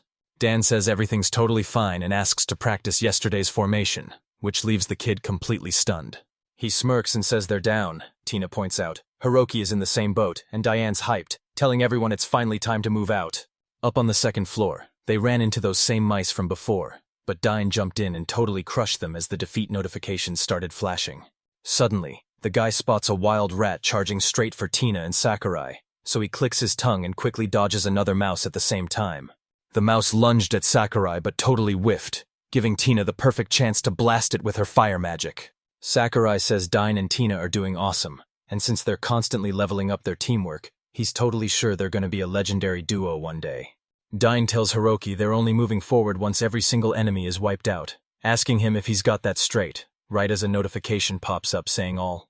Din suddenly spots a quest item the mice dropped, but right then, some guy stomps by and screams at Lucia to get her legs moving. Dine, Tina, and Sakurai all look over as a guy walks up to the boy. And wait, isn't that the same healer from before? Sakurai gives him a quick greeting. The guy brags that he actually found a squad after all, and then he turns his gaze right toward Dine, Tina, and Sakurai. He says they're heading down to the lower floors, but while everyone's confused, a girl steps up and tells him to quit teasing the poor guy. Suddenly, an elf loaded with gear walks up, and as they leave, the girl tells them she'll see them on the next floor if they aren't cowards, while the guy realizes. Once the Sekurize guys head out, Deanne and Tina ask Hiroki if he's actually friends with them, but he says they just talked for a second back at the guild. Tina thinks this squad is super powerful, but Dine isn't impressed at all and just calls them a bunch of idiots. They spent the whole day on the second floor just grinding through rats, and the next day they leveled up their teamwork since Floyd was finally back in top shape. Once the sun went down, he said goodbye to Floyd, Dine, and Tina, telling them to head out first while he finished some business. A bit later, the guy finally makes it to the Plum Bar where Ruri is already waiting, and she spots him and calls him over right away. The guy waves back at the girl. Suddenly, every eye in the bar is locked right on him. Everyone starts whispering that the man of the hour has finally arrived. He walks over and asks her. She asked how he was doing, but looking at his fresh new outfit, he was clearly winning. Sakurai told her he was doing great. He'd been grinding herb quests and making some serious bank. A bunch of wasted dudes were already at the bar, and they were totally eyeing the boy and the girl. Sakurai started asking about Ruri after hearing some wild rumors that the hero is grinding levels in super sketchy dungeons. He warns them to watch their backs because he heard the monsters in there can hit you with some seriously powerful curses. She just sat there in total silence like a sucker, making me wonder if he was actually right, until she got dead serious and told Hiroki that Ren was officially cursed. Suddenly, a creepy snake mark pops up on Ren's body, and even though it looks fine now, this curse is slowly going to take over and kill him. The purification potion was a total bust, and they had zero clues on how to break the curse, even as the guy kept warning them that it was definitely going to kill him. The girl said the worst part was that the king claimed he was looking for a cure, but he was actually just doing absolutely nothing. She went on a mission to find a cure, tearing through the royal library and hitting up every scholar she could find. She came up totally empty, so Sakurai told her he's on it and would go ask around the guild and other adventurers while she thanked him. He tells them to skip the thanks because he'd never let Ren die, and the girl totally agrees, saying the three of them came to this world together, and they're all going back home together too. Ruri flashed a smile when Hiroki asked if she was sick of this trash king, but she just told him everything was totally fine. The king's only goal for them right now is to grind levels, and since they want to get stronger anyway, it's a total win-win, so the guy asks She plops down right next to him and pulls up her status screen, telling him to check it out for himself, and he's totally blown away by what he sees. He checks her stats and is totally blown away by how insane they are, especially with 18 magic and a massive 60 defense. She mentions that she actually went hunting with Ran after all. She tells him not to worry because he'll be catching up to them in no time. The guy promises he's going. Suddenly, a bunch of drunk guys get in their faces, calling the dude a pretty boy, and asking if he's having fun before one of them tries to crash the party. Rory and Sakurai were just about to bounce, but this guy leans right over her, calls her young miss, and tells her to stop being a buzzkill and play with him for a bit. Out of nowhere, Sakurai jumps right in the middle to shield the girl and tells the guys to knock it off, but they have no clue what he's even trying to do. The man swings his sword and screams at the kid to get lost, but Sakurai dodges the hit and then smoothly avoids a second strike right after. She slammed the bag of cash on the table and told Hiroki to get lost, so he agreed to leave but still asked where she was headed. They gave her a super creepy grin and asked why she was being so cold, wondering if she just had a thing for bad boys. The two guys charge at her, but she uses an earth spell to wrap something alive around their legs before blasting them with wind that rips their clothes right off. She tells them these guys are basically just tiny puppies compared to her kids, leaving Sakurai totally stunned as he asks her to explain what her children are actually like. Ruri played it off like she never said that, and man, I totally fell for it, thinking she was just some weak girl who needed saving when she's actually the most dangerous one of.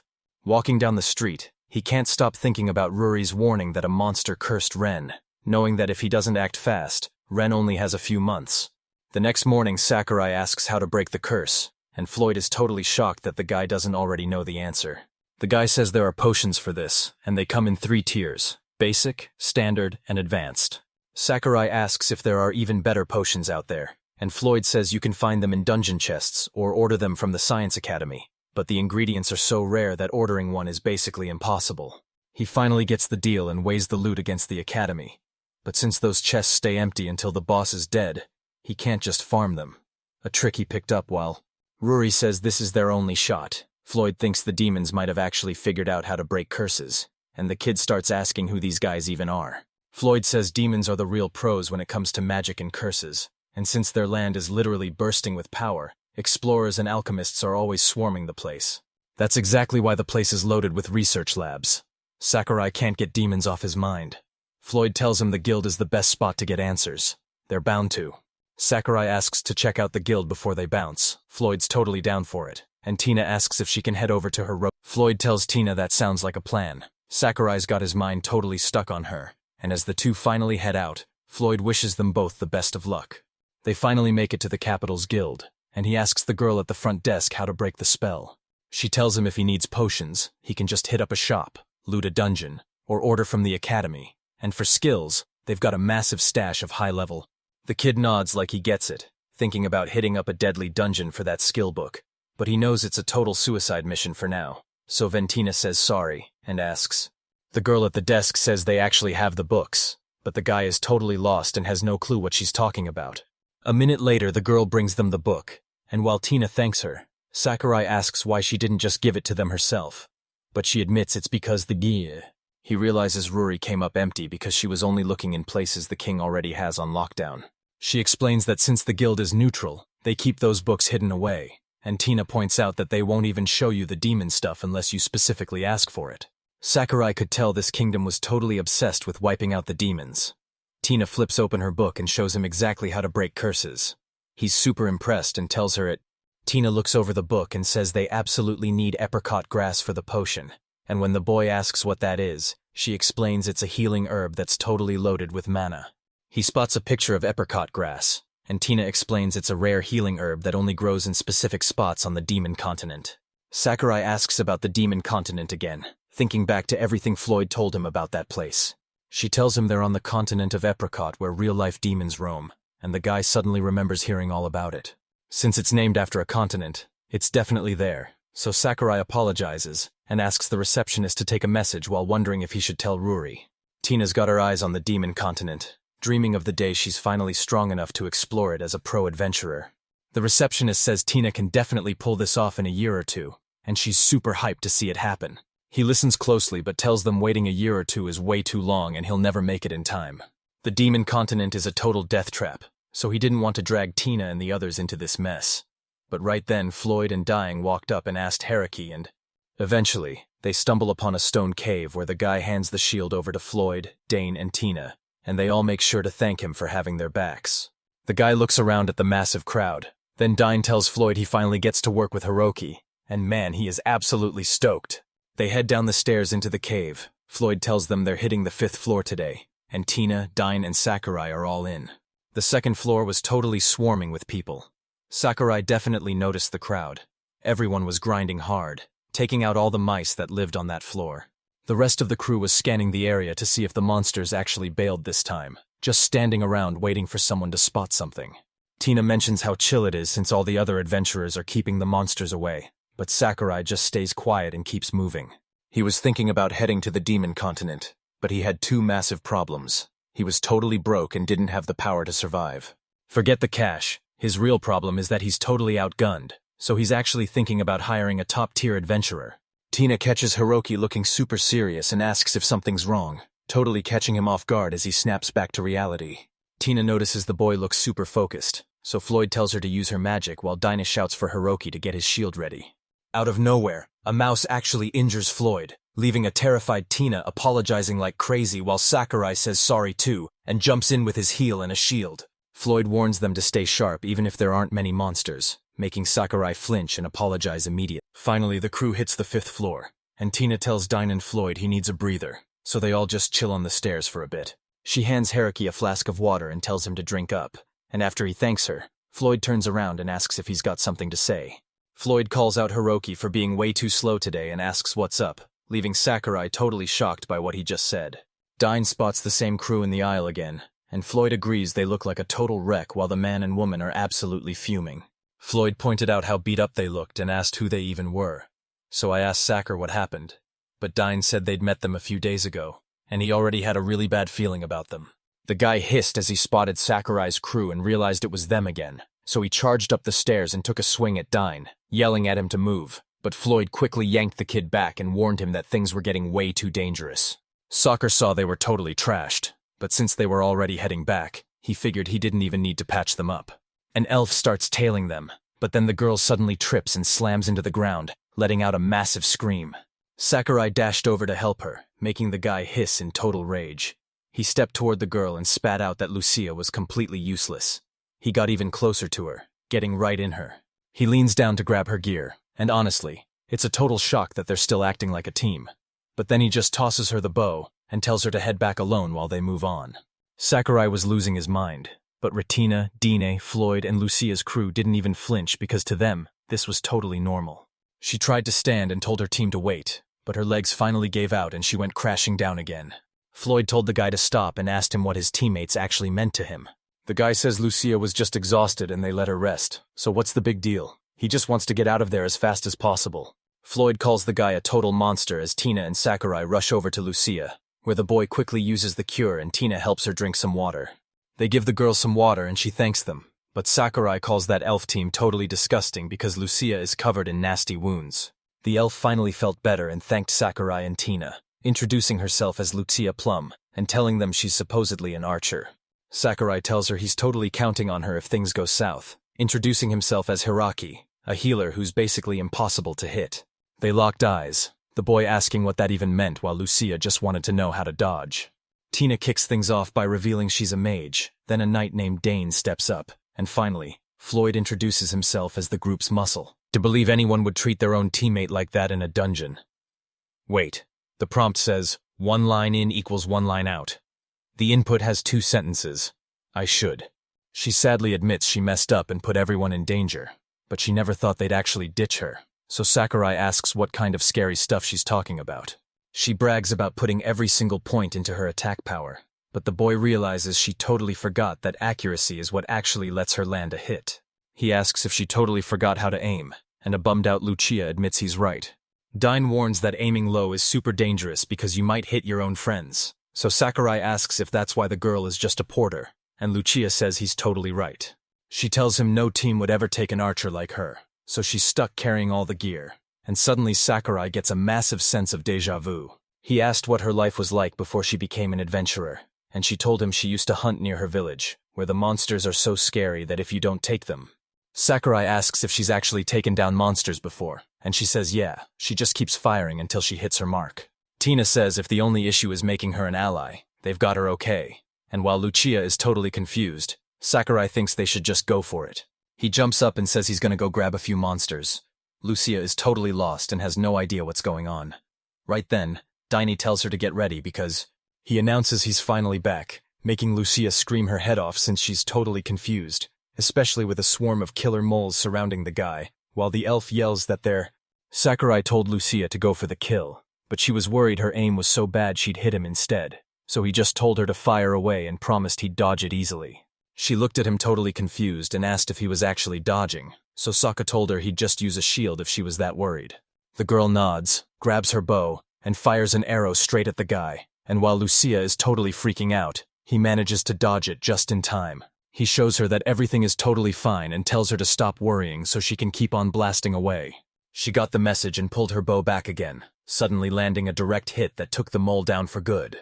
She was actually feeling a bit shy about finally making it, but she was totally over the moon. She was honestly just so hyped to be there.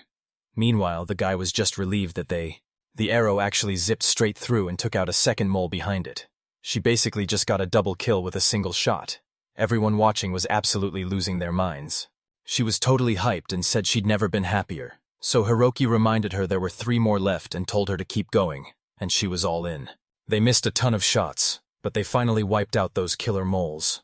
Floyd points out that even though they won, Lucia took a crazy amount of damage. She was so hyped and told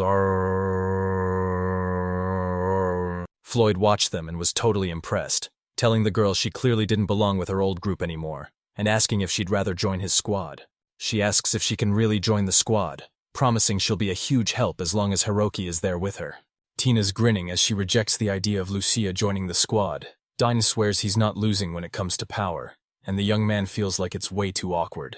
To get that apricot grass, he has to head straight into the demon continent where deadly monsters are everywhere, and since it's way too risky for Floyd and the crew, he's taking on this mission totally solo. He finally speaks up and tells the squad he's swapping spots with Lucia because he has to head out on a trip. He was super thankful they let him join, but he still had to leave, so Tina started asking about his trip and insisted they go together until Floyd told her to knock it off. The guy asked where he was headed, and the kid didn't hesitate. He wanted to go straight to the demon continent. Floyd says he gets it, but they can't come along, and Sakurai doesn't want to drag them into this mess since he's totally running out of time. The kid says his friends' lives are on the line, so Tina insists they go together, but Floyd tells her to back off because they'll just get in the way. She starts crying and asks if he's really leaving, so he just pats her head and says he's sorry. He tells her not to sweat it because everything's under control, and she promises she's gonna get way stronger while she waits for him. Floyd asks if he's really taking off right this second, and the kid says yeah. Tina asks if this is seriously the last time they'll ever hunt together, and Haruki tells her yeah, this is it. Tina tells everyone to go all out, asking Floyd and Dine to show off their real power, and Dine is totally down for it. One line out rule. Input 1. Floyd says that they need to change the settings of Lucia's bracelet. 2. The girl thinks them. He tells Lucia to snipe anyone far away while they handle the close-range stuff, so she jumps back to cover their blind spot. Floyd thinks this setup is fire and wants to test it out, while Lucia says she'll give it her all with her bow as long as nobody's watching. Hiroki promises to back them up one last time as they rush past the 5th floor and hit the 7th, where a ton of orcs show up, but the group is finally starting to work together like a real team. Arrows started raining down on them, but one managed to land, and Lucia shouted that she got another hit. Sakurai was totally hyped and shocked that she could fire non-stop, while she just giggled at his reaction. Sakurai knows Lucia's aim is honestly trash, but her crazy one-shot power totally makes up for it. Right then, Tina blasts some fire magic and promises she's going to give it her all too. Dine and Floyd jumped into the fight with their swords, slashing at the monsters until those mini-orcs were finally finished. Sakurai shouted they were pushing forward again and popped a shield, which totally caught Diane off guard. She yelled that she couldn't even fight back if they kept this up, but right then, Tina blasted them with fire magic. Just as Tina is letting her fire magic fly, a bunch of orcs sneak up right behind Sakurai and Lucia, and after Lucia warns they're super close, Sakurai tells everyone to clear out. He charged right at the mini-orcs to draw their fire, telling Lucia he'd be the bait so she could strike without any worries, and she was totally down for the plan. She lets the arrow fly, but it's a total miss, and since she's so stressed out, she just can't seem to land a single shot. Sakurai notices there's a huge gap between shots, so he asks Lucia if the girl can fire faster, but even though she says yes, he realizes the girl is just too terrified to actually aim at a person. He tells her targeting them is a total waste of time and dares her to take a shot at him instead, leaving Lucia completely stunned. She gives a sweet smile and says she's finally getting serious, and while the guy barely dodges, her arrows fly right past him to nail the orcs, leaving him totally shocked by how fast she can shoot. The mini-works are finally toast, and while Sakurai tells Lucia she's totally awesome, she's actually losing it because he somehow dodged every single one of her arrows. Sakurai agrees and thinks they're about to have a blast, but then it hits him that he's gotta leave soon. Tina realizes she needs to step it up, so she unleashes her fire magic and cranks up the heat to land a massive hit. Sucker realizes Tina and Dine have gotten way stronger lately, so he can finally head out without worrying, but right then, something catches his eye. The boy notices Tina looks super sick and asks if he should treat her, but she insists she's totally fine right before she collapses and passes out cold. The guy was totally panicking as he rushed over to use his healing powers, but she still wouldn't wake up. Floyd finishes off the last mini-orc and explains that Tina's totally out of mana, but she's not in any real danger. She just used way more than she needed to. Sakurai realizes Tina's mana is totally tapped out and she just collapsed from pushing too hard, leaving him wondering why she'd be so reckless. Floyd thinks she was just trying to flex, but Sakurai is totally confused and asks him what he means. Floyd suggests heading up first and asks Hiroki to watch over Tina, and the boy says he's got it. He knows he's gotta make it to the very top, even if he's totally unsure if his body can handle it. There's no time to worry about that now, though. Eventually, Floyd and the whole squad make it out of the dungeon and head to the capital entrance, where Floyd tells everyone it's finally time to take a break. Sakurai asks if Tina's gonna be okay, and Floyd tells him she just burned through all her mana and needs some sleep to recover. He says she's gotten super attached to Hiroki and can't handle him leaving, so she pushed herself way too hard just to prove she's ready to go with him. The guy says he's taking the girl to the hotel and asks Hiroki and Lucia to sell the loot, and the young man is totally down to handle it. They wave goodbye as the boy promises they'll be back soon, and even though Lucia asks if he's totally exhausted, Hiroki just brushes it off and says he's feeling great. He asks how Lucia is doing after that mess with the other group, and she says she's totally fine because she finally found where she actually belongs. Sakurai admits he was actually pretty shocked too, but he knows she'll be perfect for the group even without him, and she says he's probably right. A bit later, Hiroki and Lucia arrive at the Capital Guild, where Hiroki tells the receptionist he's finally back, just as she spots Lucia standing right there next to him. The guy tells her she's officially in Floyd's crew now. Lucia mentions that her old team actually dumped her in the dungeon. The girl is completely shocked to hear the truth. She warns them they're in big trouble and scribbles it in her book, and while Lucia thinks they actually got lucky, the girl just sighs and wishes that were true. Hiroki jumps in to ask if she can buy all the loot. She's like, duh, obviously. And after scoring 15,000 lata for the haul, suddenly, one of Lucia's old teammates blocks their path looking totally livid, demanding to know if they actually let her join their squad. The kid realizes this guy used to lead Lucia's squad and asks what he's after, so the man leans in and tells Hiroki that only a loser who can dodge would ever team up. The kid sees the guy is totally fuming and asks what he's even supposed to do now. The whole guild is glued to the fight when Lucia suddenly jumps in, shouting that Hiroki isn't useless at all. Hiroki tells her to stay out of it, but the guy loses. He raises his blade and brags about how weak the boy is, then lunges straight at Lucia, but Hiroki suddenly jumps in front of her to block the hit. The receptionist screams at them to knock it off since fighting is banned in the guild, but the guy swings right for Hiroki's head, only for the kid to dodge it just in time. Everyone's jaws dropped as the guy warned him not to push his luck, but when he swung again, the kid just ducked and dodged it like a pro. It's obvious that this guy can't even touch Haruki. Nobody has any idea how he's doing it. Haruki just thinks his insane stats are making him dodge everything. The kid keeps dodging every single hit, making the guy scream that he's finished as he draws his blade, and now the whole crowd is freaking out over what's about to go down. He swings his blade but whiffs it again. The admin girl shuts her eyes tight, and he takes another shot while shouting that he's finally got the kid cornered. Out of nowhere, someone grabs his shoulder and tells him he's the only one who made it in, making him freeze up as he realizes the rebel is going to be absolutely livid about his license being cancelled. He looks over at Lucia, but she just gives him the cold shoulder, making him turn bright red and storm off while acting like he never even needed her anyway. Sakurai lets out a huge sigh and says he's completely wiped out. Suddenly the whole crowd starts cheering and going absolutely wild. Our guy is just standing there, totally confused about. The guy was positive the kid was a goner, but he pulled off some insane dodges to stay safe. Everyone else started checking in to see how the elf was holding up, since Lucia thanks the whole crew and says she's so hyped to be part of such an awesome team. The guy mentions he's the host today and offers to get everyone a round of. Sakurai drops the news that their friend got wrecked in the dungeon, and while everyone knows the boy and girl are super worried, the boy thanks the guard who just says he's doing. Luki thanks the guy, and he just says he's super glad the girl didn't get hurt. While all this is happening, Tina is fast asleep at the hotel. She's desperate to get stronger alongside her rookie. She's even started asking why he's always been so important to.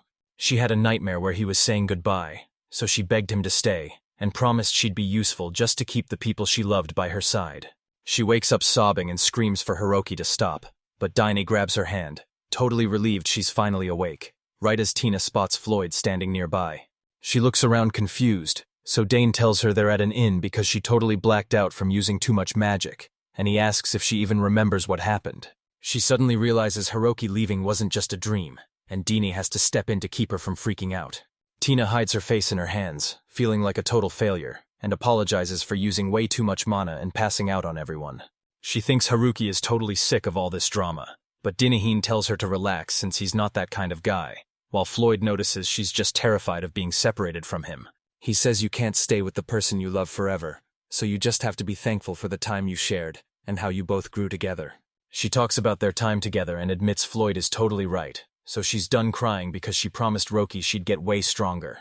She asks if she's the reason Floyd and Dina stayed up all night, giving a super awkward smile while apologizing for being such a bother. She thanks them for all the help, but Floyd tells her not to sweat it since she's finally back on her feet. Tina's down with the plan, and since the sun isn't up yet, Floyd tells her to keep resting while he heads off to bed himself. Tina flashes a sweet smile and thanks Dine for having her back. But he tells her she's got to stop being so reckless, so she says sorry, and he wishes her a good night. The next morning she heads downstairs to find Hiroki waiting, and he tells her he's just hyped to see her feeling better. The girl bows and says sorry for the trouble, but the guy tells her it's all good, and he just needs to watch his step next time. She begs him not to forget her and the squad as he heads out, and Hiroki promises he never will because he's just so thankful they met in this world. The guy tells her she'll be on his mind whenever he's free, making her blush like crazy. So Hiroki asks where Dine and Floyd are, and Tina explains they're totally knocked. Just then, the hotel owner walks in to check if the girl is finally awake and tells her she's bringing breakfast over right now.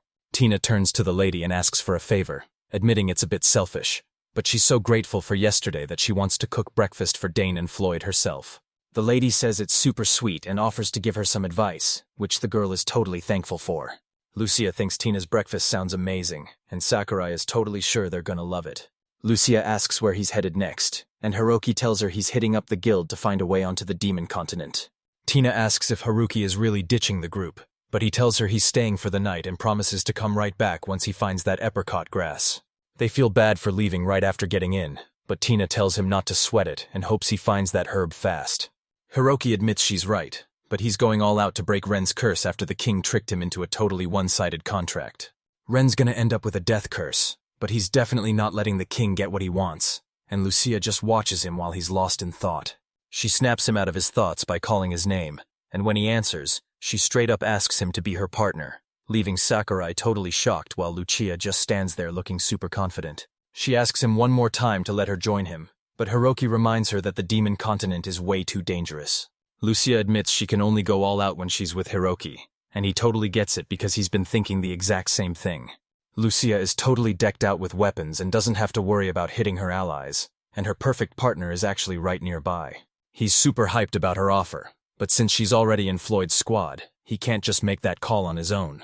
Floyd told the guy to stop stressing, then he yawned and headed downstairs while Hiroki asked if he was even awake, but he just said hey to everyone. Floyd asks if that's even a big deal, claiming Lucia is the perfect partner for him, and man, those words really hurt Tina. Toad says if the guy had just taken her deal, he'd have escaped the city way sooner, so now they're heading underground to track him down. The monsters lurking in the deep levels of the Morifukaki dungeon are supposedly just as powerful as actual demons. Hiroki tells Lucia they can head out if she's ready, and after she promises to give it her all, he tells her to go for it. Floyd's starving and calls for Miss, so Tina pops out and tells him he's gotta wait a bit. Floyd watches Tina go with a super confused look, while Hiroki and Lucia just stand there with big sweet smiles. She peeks out and says Hiroki and Lucio are gonna be an awesome duo, wishing them luck while the guy gives her a quick thanks. Once they finish breakfast, the duo heads straight to the carriage square, and Lucia points out the exact ride they need to reach Morifukaki. The guy hops into the carriage and says it's huge, just like a bus, while Lucia just stares at him wondering what a bus even is. He sits down and spots an archer with a massive stack of arrows, so Hiroki asks where she got them, and Lucia reveals it's all thanks to her special bracelet. She can summon arrows out of thin air, and the rarer her bracelet is, the more shots she gets to fire. He stares at the bracelet and realizes it must be made of some legendary metal since it gives him infinite arrows, so he asks if it's orichalcum or adamantite. Lucia says sorry for not knowing the name, but the guy thinks the thing is super handy anyway, so she laughs as he thanks her for checking one more mystery off his list. She calls him by name and says since they're partners he'll definitely give it his all, making him blush like crazy as he agrees. They hop off the cart, and Lucia says it's gonna take about 30 minutes to reach the dungeon. Turns out Morifukaki's map only goes to the 15th floor, and while the guy says he isn't the last person to explore it, the girl explains the map only shows levels that people have actually reached. She suggests they just have some fun clearing the place floor by floor, and her partner thinks that sounds like a total blast. They finally hit the entrance of Morifukaki, where a merchant dude stops them to ask if it's their first time and if they need a map. The kid agrees, so the guy hands him a map. Lucy offers to go grab some snacks. Hiroki looks around and sees all kinds of crazy stuff. He asks if there's... Lucia asks why he's bringing monsters into this, but Hiroki explains they won't touch her, and it'll actually make it way easier for her to blast them all at. He asks the guy if he's got anything like that, and the man tells him he's definitely got it covered. He holds out a jar and explains that if you drink this potion, every single monster will target you and only you. He says one bottle is a crazy $2,000. The kid thinks that's way too expensive. The guy explains that one bottle lasts for 3 whole hours. Hiroki figures that's plenty. He pulls out his cash and admits that being an adventurer is a total grind, so Sylvie suggests they go out and find more loot to sell. He cracks open the bottle and chugs it instantly, but the taste is totally nasty, making Lucia ask if he's even doing okay. He said he was totally fine, but he secretly thought that having every monster on the map hunt him down was a massive ripoff. He casts a shield on Lucia and they head into the first floor, only to find a massive crowd already there. The guy points out how packed the place is, Lucia agrees, and then Hiroki Hum's song kicks in, telling the girl to move slowly. After a while, they finally hit the 6th floor, and the guy is totally shocked because it looks just like a massive forest, while Lucia thinks the whole place is gorgeous. Suddenly, a killer moth pops up, and while Lucia thinks it's super weird, Hiroki totally agrees with her. The boy calls her up to ask if she really hates him, effortlessly dodging a swarm of monsters that can't even touch him, which totally freaks Lucia out. The girl screams in terror and starts firing arrows like crazy, so the guy tells her they need to keep moving and get out of there fast, and she totally agrees.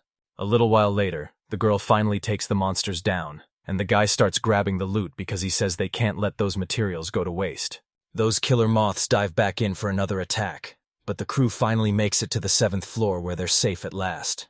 The guy admits that the massive swarm left everyone completely drained. They grabbed a massive pile of wings, and while she was patting the dust off his jacket, Hiroki asked her how she was doing and if she actually hated him. She told him it wasn't his fault and that she just really hates moths, so the boy gave her a smile and thanked her. He's hyped because the monster bait is working like a charm, and they're gonna wreck a ton of monsters, so he tells her to take a breather and hydrate, but she says, Hiroki's shocked they've made it this far in only an hour. But if it keeps getting tougher, they'll burn through their first potion by floor 15, and he's suddenly realizing that 3 bottles might not be enough to survive. Going for the boss now is way too dangerous. It only takes a potion and a half to heal up if he fails. He wants to team up and take the big guy down together. After that, he figures focusing on Lucia's shield is the key to getting back, but she snaps him out of it, reminding him they're a team and need to plan their next move together. He writes back totally shocked and calls her by name. He finally realizes he can't just keep all this stuff to himself anymore. He admits she's right and starts spilling every single detail. She tells them they gotta get moving, totally sure that together they're gonna crush it here and on the demon continent.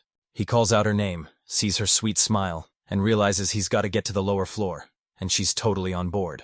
They finally hit the 16th floor, and as Lucia warns him they're in totally unexplored territory, the guy starts chugging his second potion. A bit later, they run into a monster that looks like a tiny boar with mole paws. Hiroki warns them it's actually super strong, but Lucia just says the bigger they are, one line out. If the input is one paragraph, I should probably output one paragraph/line. Let's try to make it even more punchy.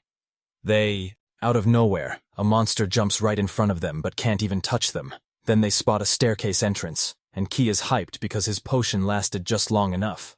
They head down to the 21st floor and climb the stairs to find everything sparkling, and the girl is totally blown away by how beautiful it looks. She leans against the shiny wall and asks if it's made of amber, but Hiroki just says they're almost at the bottom floor, making her smile and agree. Hiroki says their power-up is almost gone and asks if they can take a breather, and Lucia is totally down for that. They pull some jerky and a sandwich from the bag, and when Lucia asks if he's exhausted, Hiroki says he's totally fine, and that she's the one who's probably worn out from all that shooting. Lucia says she's totally fine and that it's better to keep fighting while they still have the juice, but right after claiming she's pumped up, she lets out a huge yawn. Hiroki asks if she's really that tired, and Tia admits she's pretty wiped since it's been forever since she fought that hard, so she smiles and asks if they can just crash there for the night. He agrees, but asks how they're supposed to sleep without any gear, wondering if a nasty place like this would be way too gross for the girls. Lucia says sleeping on the stairs is totally normal for adventurers, so the boy agrees to stay, even though he feels like he's the only one who isn't used to this yet. Suddenly, he feels a weight and sees Lucia totally crashed out on his shoulder. He realizes she worked her heart out, so it makes sense she's this exhausted. He's so grateful she tried. He knows following Lucia is a guaranteed way to reach the demon continent, but he's really stressing over having such a huge responsibility. He finally drifts off, and when the whole squad wakes up the next morning, Lucia's already hyped and says it's the perfect day to go crush the boss. Hiroki's shocked Lucia is so happy after that crazy dream, he totally passed out before he even knew what was happening, and she just thinks the whole place looks amazing. He puts the shield on Lucia. She gives him a quick thanks, but then she totally cringes when he starts chugging that nasty-looking potion. Out of nowhere, a black dog pops up, and Lucia says it moved way too fast as it slams right into the shield. The guy was shocked he actually nailed the target, but right then, Lucio let her arrow fly while she was totally freaking out for him. He tells her to chill since his shield has him covered, so she nods and keeps right on firing arrows. Haruki tells the girl to ignore him and just keep shooting since it's the only way they'll ever be partners, and she's totally down for it. She loads 5 arrows onto her bow and fires them all at once, hitting that black dog dead center. Hiroki is totally shocked and asks if she can really fire 5 arrows at once. She tells him she can, but she needs a moment to set it up. She was honestly terrified that the monster had actually gotten him. The guy thinks his dodging is still way too slow, but then he spots something the monster dropped. He's sure it's some kind of rare loot, and Lucia realizes right away that Hiroki's feeling super lucky and wants to keep the grind going, so Lucia joins in as they start taking down even more of those black dogs. They spot a door at the end of the tunnel and feel a super dark vibe, and the girl says this has to be the boss's room. She's totally hyped for this moment, so they crack the door open just a bit to sneak a peek inside while the guy dies to find out who the big boss actually is. Suddenly, a massive 3-headed dog jumps out, and it's the actual Cerberus. He's usually the final boss, so why is he showing up this early in the... Our hero couldn't wrap his head around why Cerberus was even there. He knew the bottom floors of Morifukaki were a total maze that everyone was way too scared to enter. But Lucio's starting to think this is way too much, and even though Hiroki's dodging is straight up legendary, the boy agrees and wonders if just dodging will even work when they face a real boss. He says they're totally fine because they've got a shield, telling Lucia to hug the wall and sneak toward the exit while the Cerberus is busy with him, but she's completely... He warns her not to pull the trigger until she's right on top of that monster, and when she asks if he's really letting the boss walk past, he just tells her to. That tunnel is way too tight for Cerberus to squeeze through, so they'll be safe. But when the girl asks if that's cheating, the boy just says their whole team is already playing dirty anyway. He says they're here to see what they can pull off together, and the girl totally agrees, swearing she won't let him down and will definitely become Hiroki's partner. He says yes and asks if the potion can lure monsters straight to the boss. Lucia admits she's never actually tried using it like that before. He realizes right then that she has no clue if... He figures this crazy move might actually work in real life, so he starts the job super carefully while Lucia screams at him to just trust her. He's praying 3 layers of shields are enough as he activates his skill. He calls his dog over, and Zulf wakes up, standing tall while showing off his sharp teeth. Hiroki is totally. He tells himself to snap out of it since Lucia is watching him, but suddenly the Cerberus raises its paw and lunges at him with crazy speed. He totally missed because the kid jumped out of the way just in time. Hiroki looked down, feeling so relieved that he actually dodged it. But man, this monster's strength is just...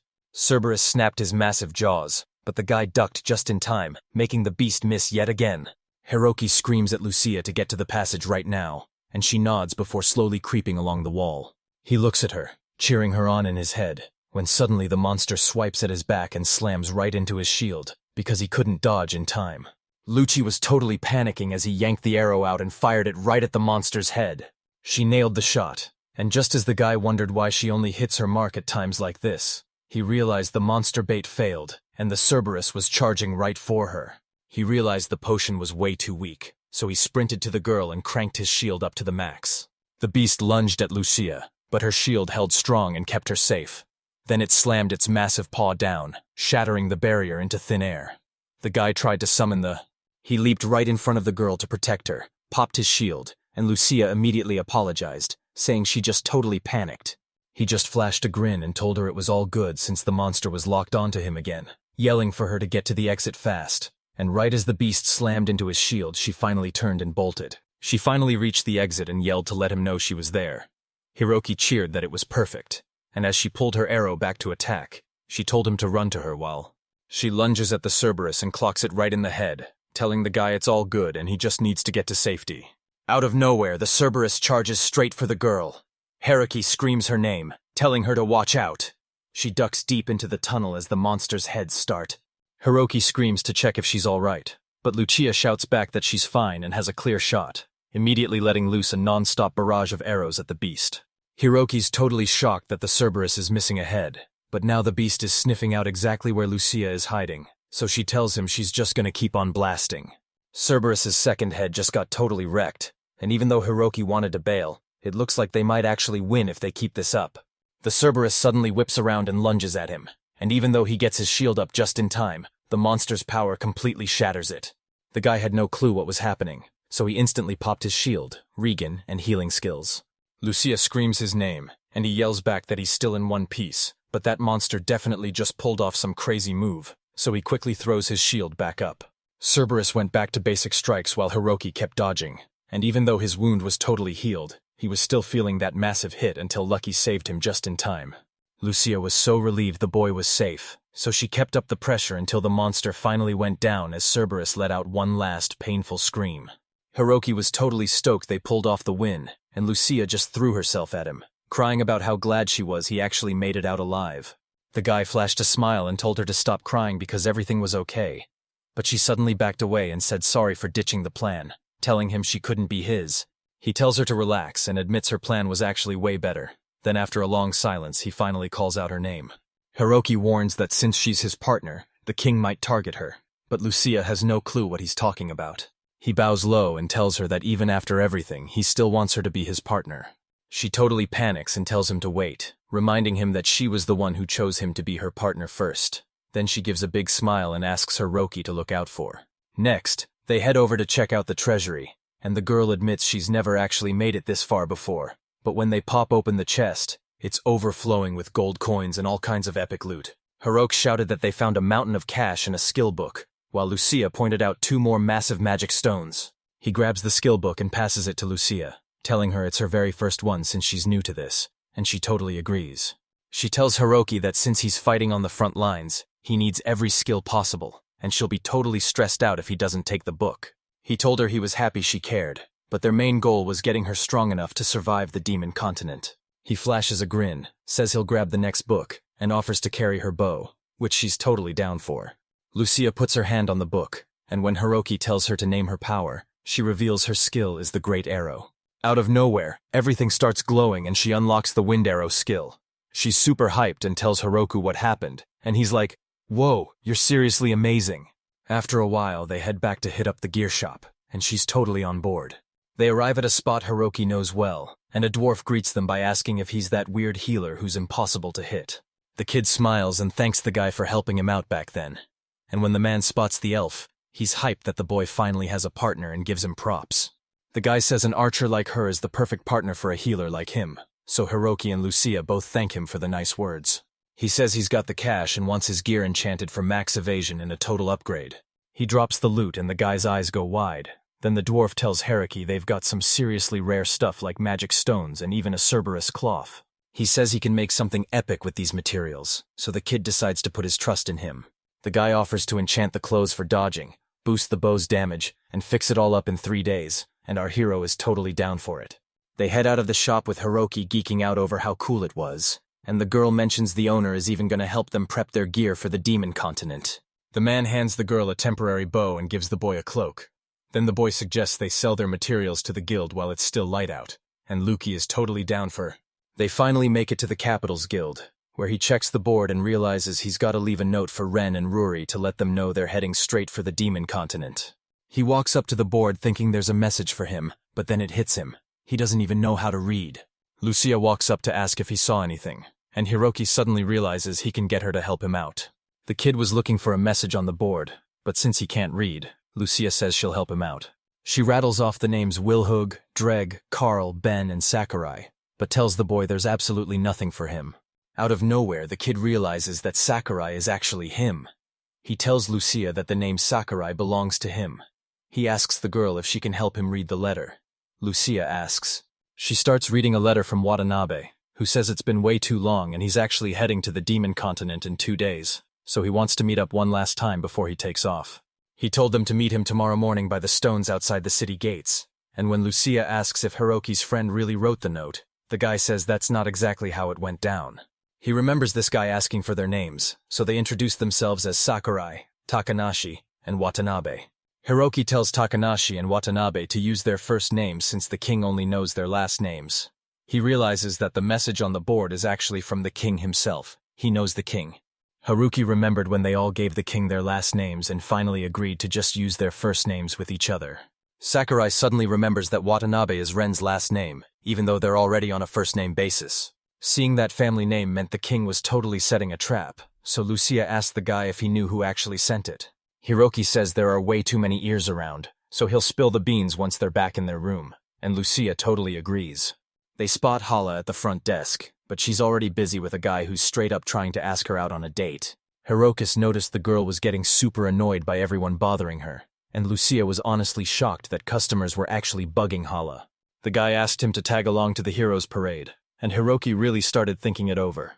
She begged for forgiveness, saying it wasn't her call, and the guy was so shocked he actually started apologizing too. She finally spots the guy, and he just walks right up to ask if she's free to hang out. She apologized and said she had to bail for another client, so the guy just told her he'd see her later. Hallie greets Hiroki and asks if he's actually ready to sell his loot, and Hiroki tells him he's totally down for it. Hiroki says he wants to sell his loot, and the girl is totally shocked by how high tier the materials are, so he asks her to tell him more about that hero parade she mentioned earlier.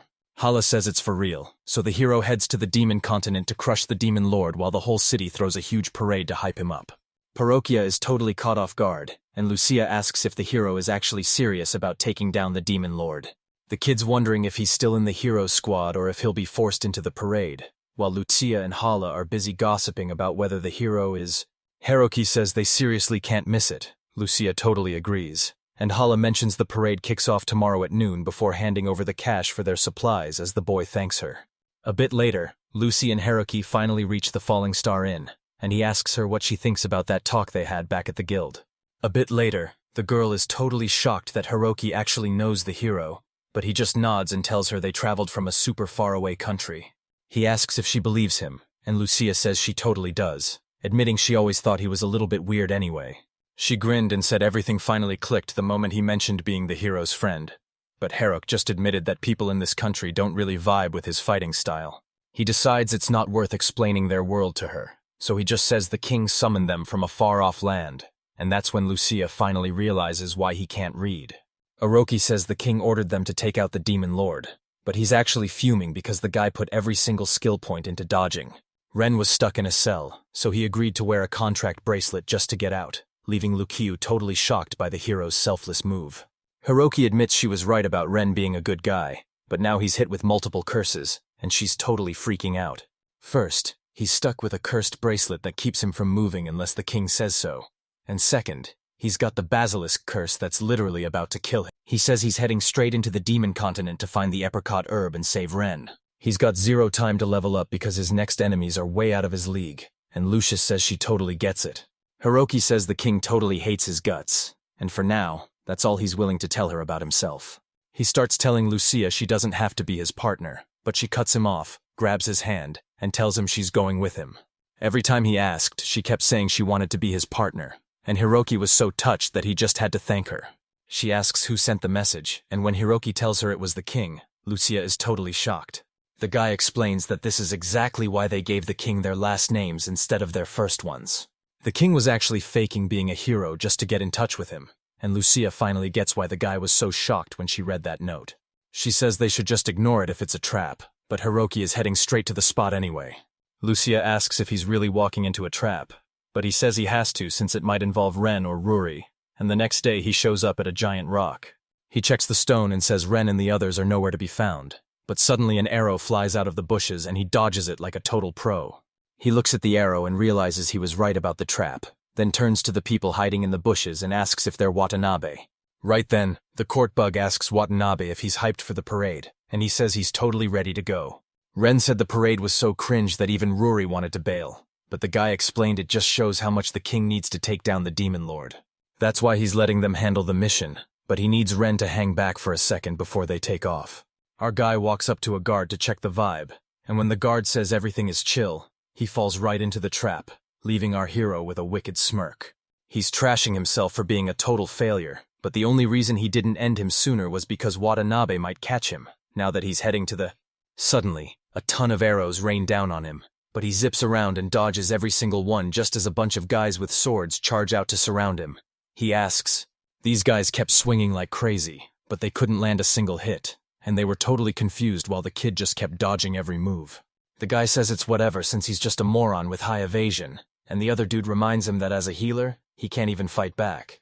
They circle the guy and taunt him, saying it's just a waiting game until he wears out and they finally land a hit. Sakurai gave a cocky grin and asked who said he couldn't fight, so the guy dared him to go ahead and try.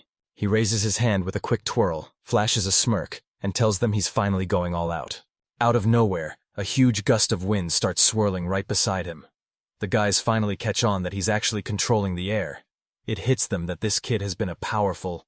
The guys realized they were in over their heads and bolted for their lives while Hiroki just stood there watching them run. Lucy peeked out from the tree and asked the guy what he thought of her wind arrow, and when he said it was awesome, she jumped down laughing because those dumb mercenaries actually thought he was... He says this wind arrow is insane because it's wrapped in magic wind that blasts the enemy even if the shot misses. He tells her they have way more ways to win their fights now, and she's totally hyped about it. She's relieved she missed, and her partner totally agrees, saying if that shot had actually landed, someone would have definitely died. The boy points out they tried to kill him first, so their deaths aren't his fault, leaving Lucia totally stunned. She asked if the king really had it out for him, but Hiroki just said they'd settle that drama once they got back. Right now, the king is probably the only person who knows the secret to getting everyone back home to Japan. First, they've got to head to the demon continent to find that apricot grass, and while Lucia says they have to help the hero, Hiroki is dead set on saving him no. Hiroki tells Lucia they've got to rush to the parade, and she's totally down for it. They eventually reach a massive crowd in the square, and right in the middle of the parade is Rin on a horse with Ruri following close behind. Lucia sprints ahead, shouting that they actually made it to the hero's parade, while Hiroki is totally shocked to see Ren right there in front of him. He looked at Ren's smile and realized the guy was hiding all his pain just so he wouldn't stress anyone else out. Hiroki spots Ruri waving right behind Ren and realizes she's totally acting like a pro-noble now, while Ren is still being his usual shy self. Lucia asks if these two are really his allies, and the boy confirms they're totally on his side. Lucia says Ren is a brave hero who's been cursed and needs the apricot herb to survive, but he looks totally fine, and the boy agrees. Suddenly, Ren spots something in the crowd, jumps off his horse, and tells everyone to move aside so he can rush over to Haruki with a huge smile, leaving Lucia totally stunned. Ren walks up to Haruki and says it's been a minute, almost calling him a hero before just using his last name. while Haruki asks Watanabe if the star of the parade should really be wandering around like this. Ren let Takanashi handle the crowd for a bit. Ruri promised she'd find a way to make it work, and Lucia just had to say it. Haruki was seriously on another level.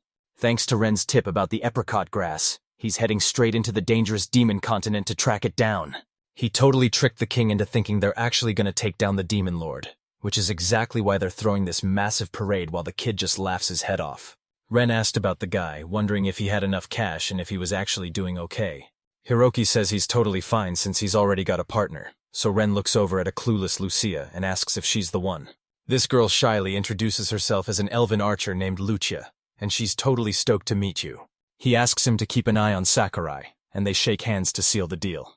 Rin says it looks like the guy finally found an awesome partner, and he's honestly just super relieved to see it. Hiroki warns that the kid is in serious danger after pulling those wild stunts, leaving Watanabe totally shocked and wondering just how much the boy actually knows.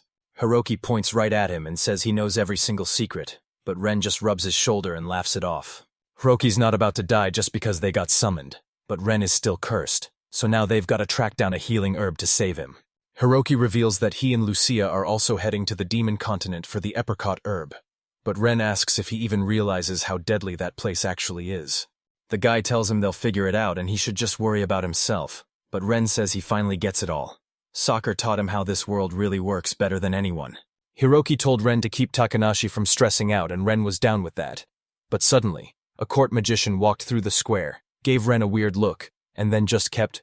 But then he spots Watanabe and Sakurai standing right there, even though they were supposed to be dead.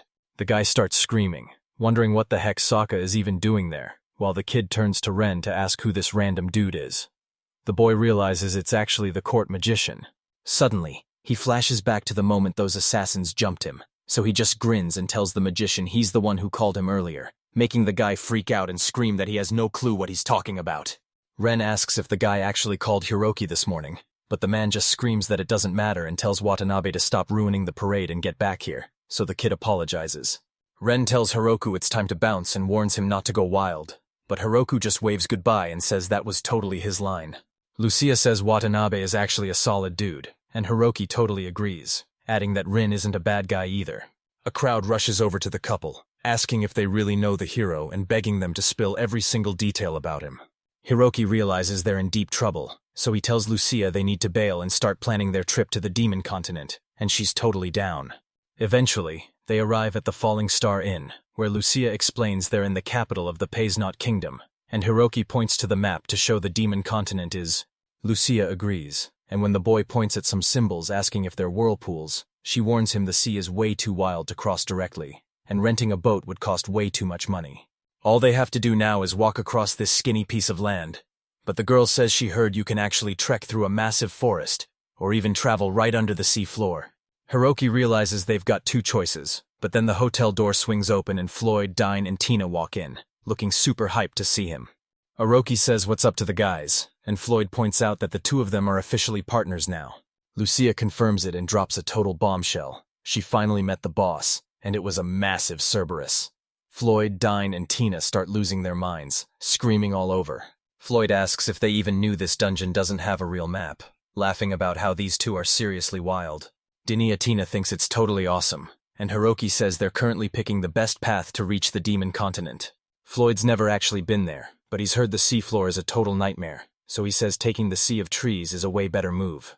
Hiroki's mind is totally stuck on that massive sea of trees. He figures the dungeon stairs are a safe zone, so he might actually have a second to breathe. But a dungeon always means one thing, a massive boss fight. They honestly have no idea if they're forced to go through the boss room to reach the demon continent. Tina warns that since nobody dares to fight him, no one will ever find them if things go wrong, and she asks if this is way too dangerous. Dane tells Tina the girl is way too scared, and that danger is just part of the adventure, but Tina thinks he's being way too reckless. Wotius heard the monsters in the underwater dungeon are super tough, especially since the crew hasn't had any time to grind and level up. She figured that if they could just level up in this dungeon, they'd finally have the power to survive the demon continent. Oki totally agrees and says they can't forget to grind, especially since Ren and Ruri are probably way ahead of them in levels. Floyd talks about grinding levels in the seabed dungeon during their crazy trip, and Dine is so hyped she thinks she's literally dreaming. Usually he'd just stop them, but since these guys are built different, He figures he might as well let them give it a shot. Hiroki decides they're taking the underground path, and Lucia is totally on board. Floyd asks when they're heading out. Hiroki says they leave in 2 days, and Dine agrees even though he thinks that's way too fast.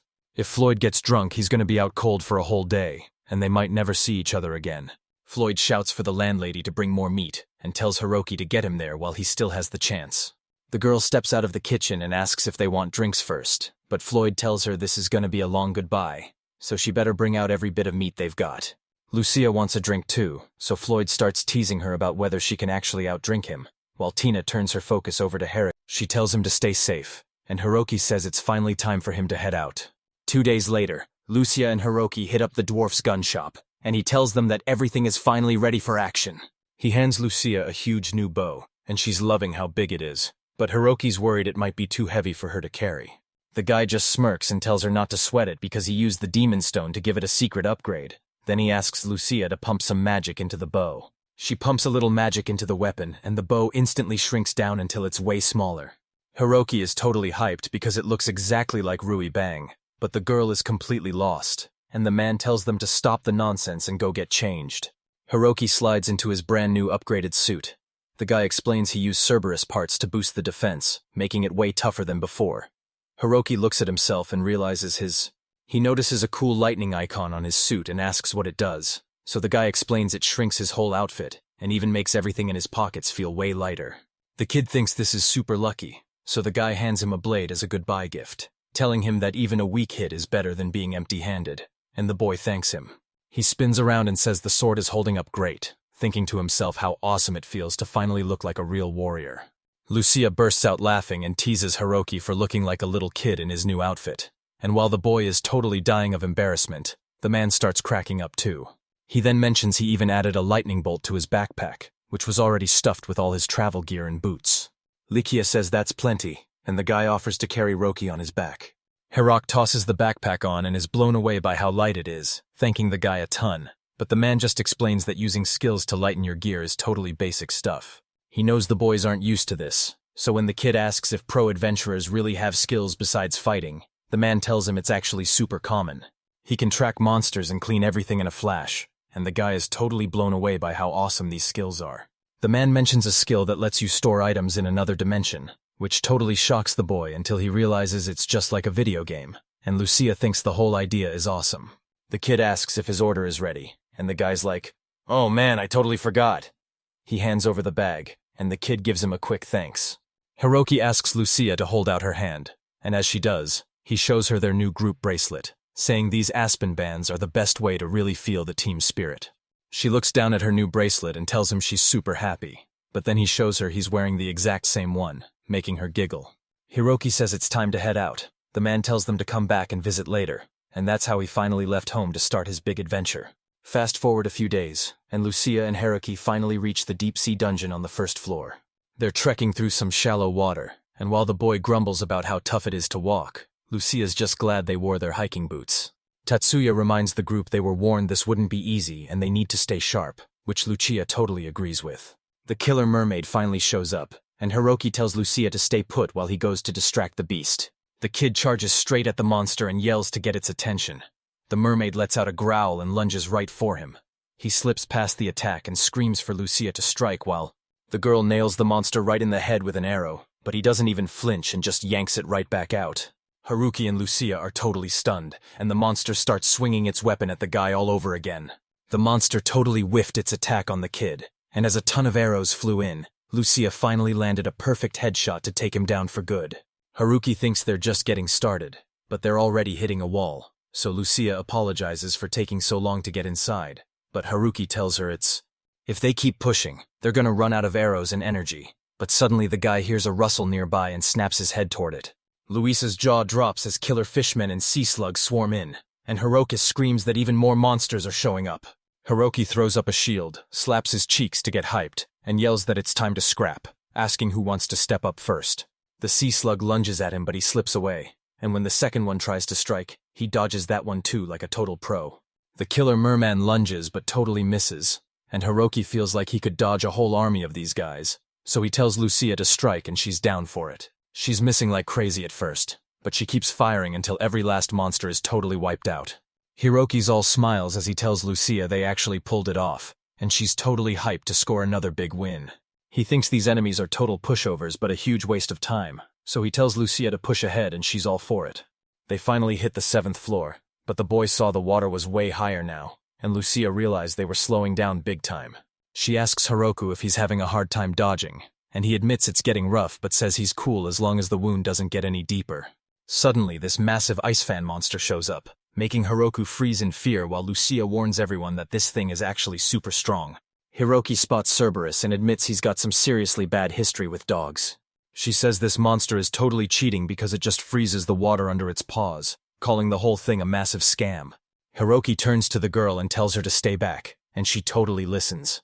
He rushes over to tell the guy they're totally cramped, and right as the Fenrir shoots out sharp ice spikes, our hero just dodges them like it's no big deal. He hits the ground with a huge splash and somehow dodges in that tiny space, shouting for Lucia to jump in and attack. She's down for it and starts letting arrows fly, landing a solid hit on Fenrir before immediately lining up her next shot. Fenrir fires off another ice spike, but the kid ducks and thinks he'll have a better chance if he climbs onto the ice. He leaps up to get the high ground, but he totally slips and wipes out right into the water. The beast lunges its head and claws into the water to smash him, but he dodges and swims super fast right under the ice flow. The guy pops up right behind the beast while Lucia starts raining down arrows on it. Fenrir whips around, but Lucia nails him dead on with a perfectly aimed arrow.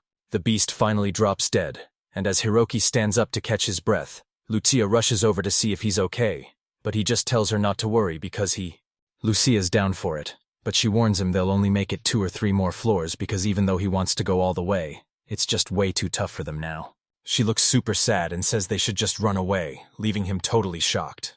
She warns them that they have no clue how many floors are left, and if they run into someone way stronger, they're basically toast. She's obviously super sad, but she knows they have to turn back. He's on the same page too. The further they go, the tougher the enemies get, and he hates to admit it, but he totally agrees, so he tells her it's a solid plan, and she should head back through the sea of trees, which she's totally down for. Lucia suggests heading back to the stairs to dry their clothes, but Hiroki can tell she's actually super bummed out and probably wants to keep going, so he knows he can't give up hope just yet. So he tells Lucia they need to level up and crush this dungeon, and she gives him a huge smile, totally down to get stronger and come back for a rematch. They eventually reach a village right by a massive sea of trees, and Hiroki's just glad they finally have a place to crash and grab some dinner. A massive spread of food arrives, and the guy says it's basically just like shawarma, but that hot sauce is on a whole other level, and he could eat a mountain of it. The guy looks over at a miserable Lucia and calls her name, making her flinch as he asks if she's seriously not going to eat that. Lucia shuts that down immediately, apologizing and saying she was just lost in her head, so when he suggests taking the food to go, she's totally on board. Hiroki realizes she's still totally stuck on that dungeon disaster, and later that night, he snaps awake to find it's still pitch black outside. He grabs some water, feeling totally wiped out from barely sleeping. It's all because he pushed himself way too hard during that raid. He starts worrying if Lucia is even okay. But when he finally puts the pieces together and realizes she actually went into the dungeon, he bolts out of the room, looking everywhere to find her. Then it hits him. She was the one who wanted to. She basically told them they have no clue how many floors are left, and if they pick a fight with someone way stronger, it's game over. He can't stop thinking about how sad she looked and kicks himself for not realizing it sooner, screaming her name in his mind.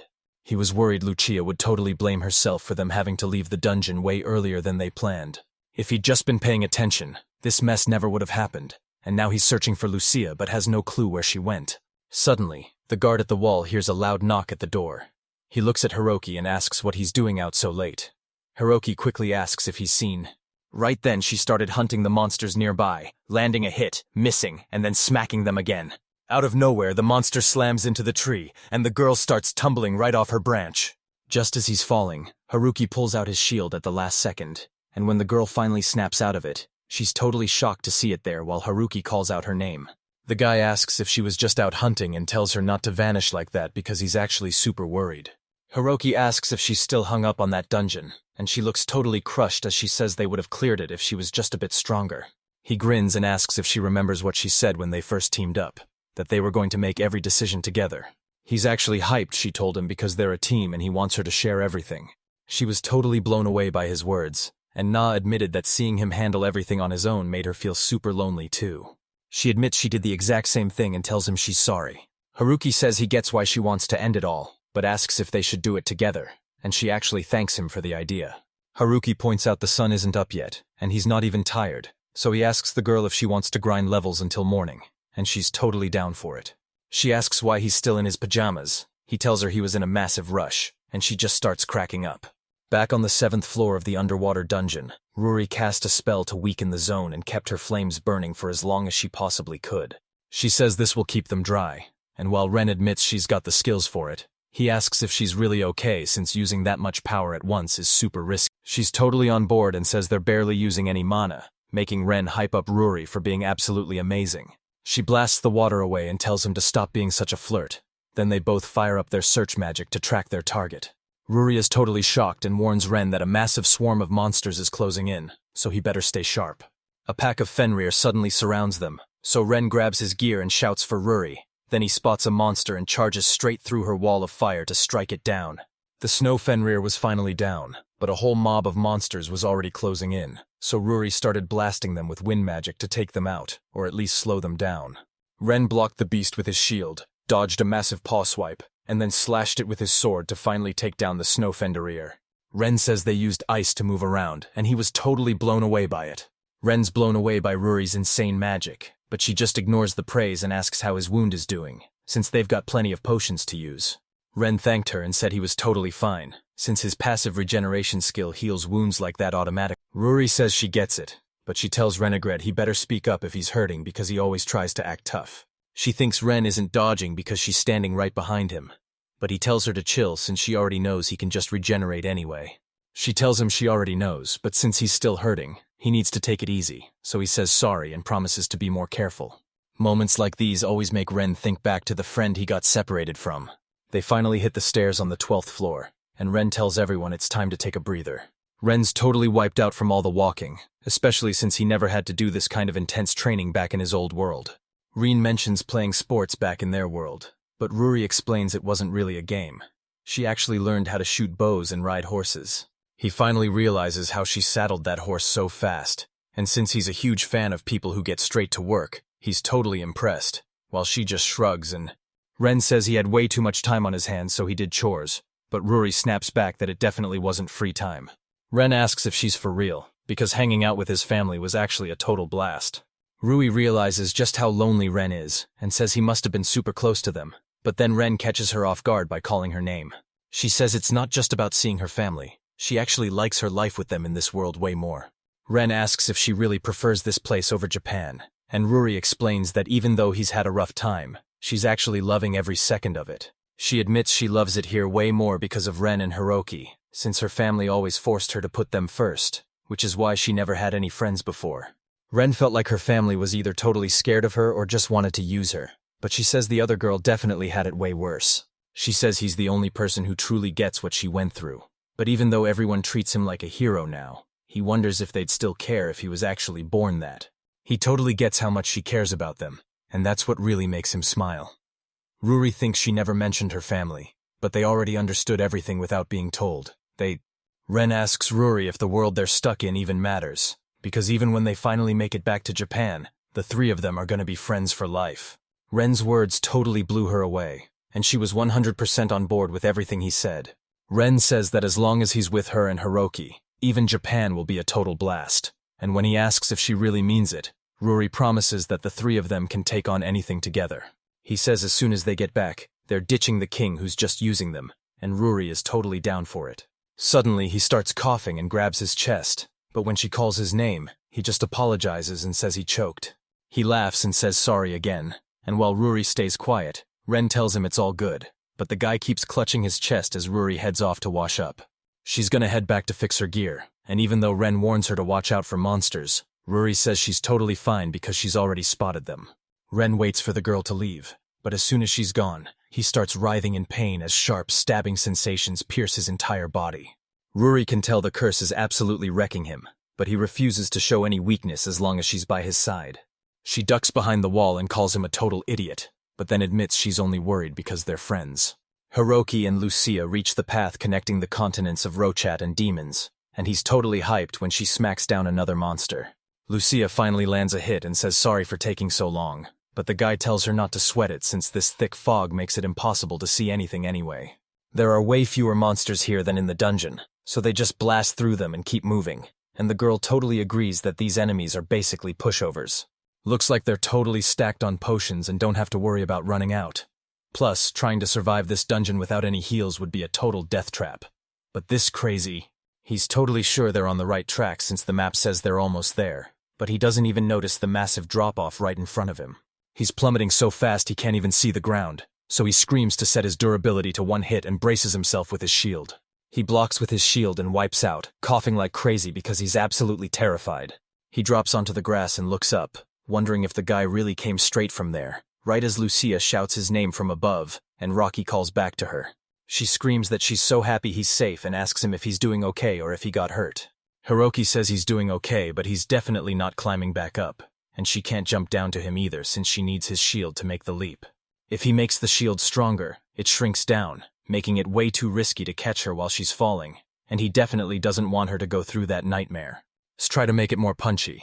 She suggests they split up and meet later, warning him that even though it's quiet, monsters are still lurking around, so he asks.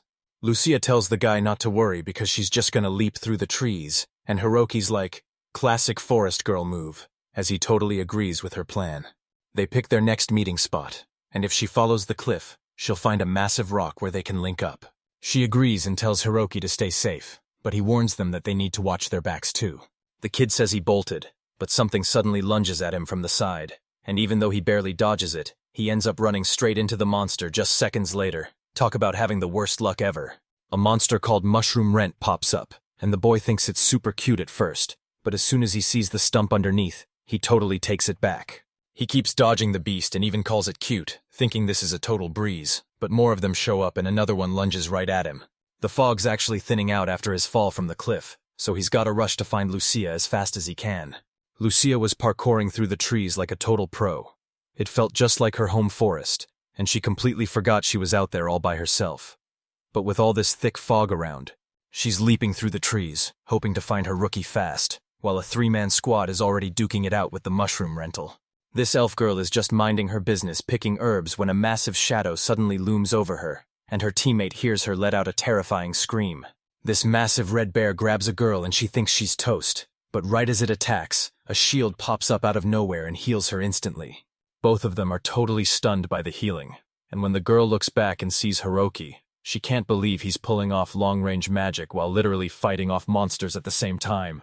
Hiroki screams for them to forget about him and just take down that beast, and the guy shouts back a quick thanks. They saw a massive swarm of monsters surrounding the guy, and asked him where he got that insane magic from. Out of nowhere, the bear lunges and slams the girl to the ground, but when the guy shouts Lily's name, she says she's got it, and summons a massive wave of arrows. The girl summons magic arrows out of thin air and aims them right at the bear, leaving Hiroki totally shocked that she doesn't even need a bow, and after she calls it super cool, the red bear is finally taken down. He thanks the girl, but then he spots a massive pile of monsters right next to Hiroki.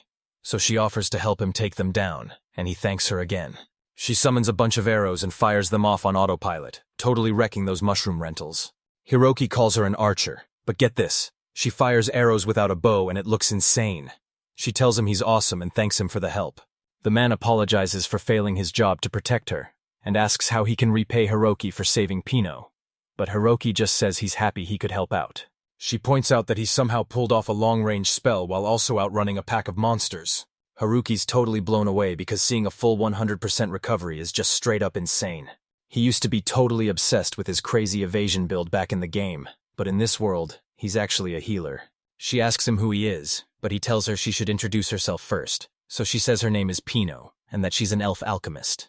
The second girl introduces herself as Liliana, a rabbit hunter from the beast race, and the boy spots her fluffy ears and realizes she's a pro hunter just like him.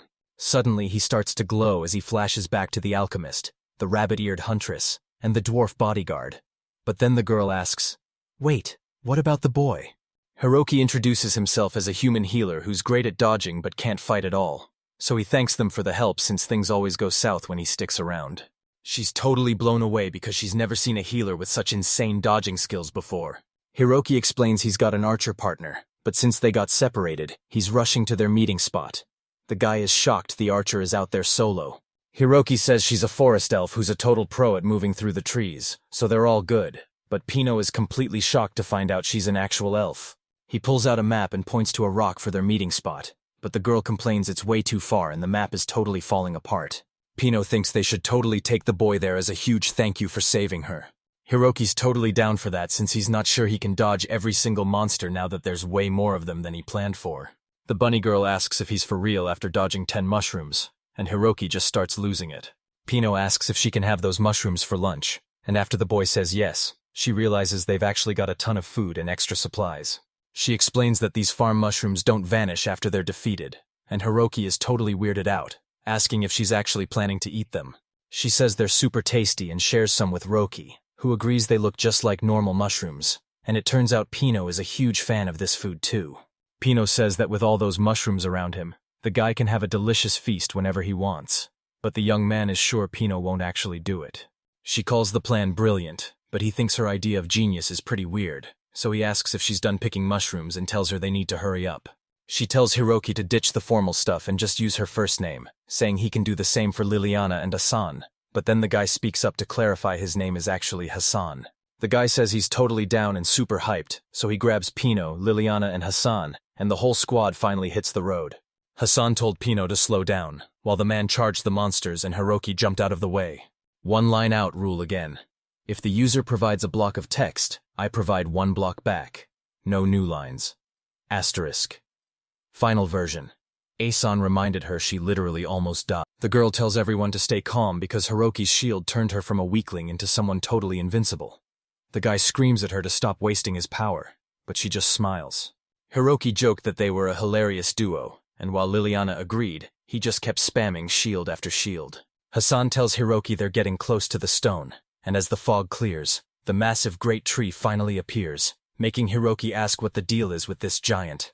Pino tells the boy to look up, and his eyes instantly start to sparkle as he spots a massive, otherworldly tree that leaves Hiroki completely blown away by its size. Pino asks the boy if he's seriously seeing this for the first time, since it's packed with insane magic, and there are only a few of them left in the entire world. Hassan suddenly warns everyone to stay alert because the other half of that red bear is lurking nearby, while Pino notices the trees are totally trashed from a fight, and Hiroki asks where the rest of the monster is. Hassan confirms these red bears usually travel in pairs, so they figured this one was a female since the girls are way bigger than the males. Hiroki was worried Lucy was out there all by herself and hoped she was doing okay. But then Pino started screaming her head off because she was so scared, while Hassan just prayed that those other guys. Liliana points out the arrows are flying way too high and says the archer totally messed up, making her wonder if this is some kind of crazy new hallucination trick. Hiroku starts freaking out, screaming that the bear definitely got his partner. Hassan tells him they gotta move fast and follow the arrow trail right now. Hiroku gives him a quick thanks, just praying that Lucia is actually okay. They both sprinted to help Lucia. Liliana yelled that this girl was a total beast, and Pino agreed because the whole place was completely trashed. The girl explains that since Hiroki's partner is an elf, she could get a special blessing while fighting that monster, and Hiroki's left wondering what this power is and who it's. After a bit, they spot a fallen tree and a red bear way off in the distance, but then they see a girl sitting on a branch, and she turns around the moment Hiroki calls her name. Suddenly, the bear smashes the branch and the girl goes flying, but as Pino screams in panic, Hassan cuts her off and says he's not letting anyone fall on his watch. Right then, Hiroki screamed that he wasn't finished yet, but Hassan had no clue what he was talking about. Lucia pulls herself together, sticks the landing, and fires an arrow right at the enemy, while Hiroki tells everyone to count on him, popping a massive boost in shield just to make it. Everyone was totally panicking, but then a glowing shield popped up around Lucia, and she instantly sniped the bear with a perfect shot. The red bear went down hard, and Oki thought Pino was totally shocked by how gutsy Lucia was, and when she called out Haruki's name, he was just so relieved she was safe, while Lalana admitted that landing. Lucia asks Hiroki who these guys are, and they explain they just saved him from a pack of monsters, so she finally gets what's going on. Lucia bows down to show how thankful she is for saving Hiroki, but Liliana just gets all shy and says it's really no big deal. She was honestly shocked she wasn't scared of that red bear. But Lucia just smiled and said she knew Hiroki would protect her because she trusts him so much. Hassan flashed a big smile and told Hiroki she totally trusted him and thought he was awesome, and you could tell her words really hit him right in the feels. Pino totally distracted everyone by digging through her bag and pulling out a magic potion for Hiroki, leaving him completely shocked as he asked what it even was. He thanked the girl and told her he was still loaded with mana, leaving Pino screaming in total shock that his magic was basically bottomless even after using that long-range shield. The guy just laughed because he couldn't give her an answer he didn't even have. But then Pino noticed something, mentioned Lucia was doing great, and pointed to the sky where a surprise gift was waiting for her. Hiroki and Lucia stare at the sky, wondering what this gift from Pino could be, when a leaf suddenly starts glowing and floats right toward Lucia, who thinks it looks totally amazing. She thought it was super weird that only this one leaf was glowing, but Pino explained the giant fruit tree was actually rewarding Lucia for that big fight. The girl was totally lost and asked what that meant, so Pino explained that the massive tree has a huge soft spot for elves. Right then, Hiroki finally understood why Pino said Lucia could get a... Pino tells her this leaf is super rare and she needs to keep it safe. She says if Lucia turns it into an arrow, she can one-shot literally anyone, but since Lucia laughed and bragged about her new secret weapon, making Hiroki super hyped to get one too, but Pino pointed out it wouldn't even glow for him, so it was totally useless. Lucia looked up and said the fruit tree was totally fine, thanking him for the leaf and calling it her new lucky charm. Hiroki asks if any trees actually love humans, but Pino says those are super rare and they basically only care about elves. She'd heard rumors about the elf of the great trees, which basically means there's one special elf that the forest loves way more than anyone else. Hiroki asked about the elf of the great trees, and Lucia told him she'd heard the name in rumors but had no idea why he was called that. She asks Pino next, but the girl says no and explains that it's still a total mystery if an elf or not even exists. Pino noticed it was getting dark and suggested they just crash there for the night, and Hiroki was totally down for it. Hiroki and Lucia pull a tent out of their bags, and Hiroki is totally hyped about how awesome it looks. He takes one look inside and realizes there's just no way they're both squeezing into that tiny portable tent. He starts overthinking his situation with Lucia because she's a grown woman, and since they're stuck in a tiny tent together, there's no way they won't accidentally bump into each other. Lucy got all cozy in the tent and said it was super comfy, and the guy totally agreed that everything was looking perfect. Hassan is busy setting up his tent, and as Hiroki notices it getting bigger, Lucia points out that it's just like her bow. Hassan explains they used magic stones to shrink the tent, and Liliana adds that finding them was a total grind. Lucia knows they've still got a ton of work left, so she decides to start collecting them too, and Hiroki is totally on board. Pino tells them to check everything out, showing how she turned those stones into kitchen tools, and Hiroki thinks it's a total flex to use them like that. Pino gets dead serious about how food fuels your soul and body, and while Hiroki totally agrees, Lucia just starts cracking up. Today's lunch is a mix of Hiroki's mushrooms and that wild boar they hunted yesterday. But Lucia is totally shocked and asks if Pino really eats monster meat. Hiroki thought Pino was snacking on monster meat just like in those time travel stories, and since Pino isn't picky at all, he thought it was totally delicious. Lucia's confused why the monsters aren't vanishing, but Pino says they stay put if she uses her powers, and Liliana reminds them that making wild potions is just what an alchemist does. You just throw the ingredients on some leaves, add a splash of oil, and the meal is good to go. Before they knew it, the food was all done. Pino shouts a quick warning too. Lucia takes a bite while everyone watches her every move, then her eyes snap open and she shouts that it's actually delicious.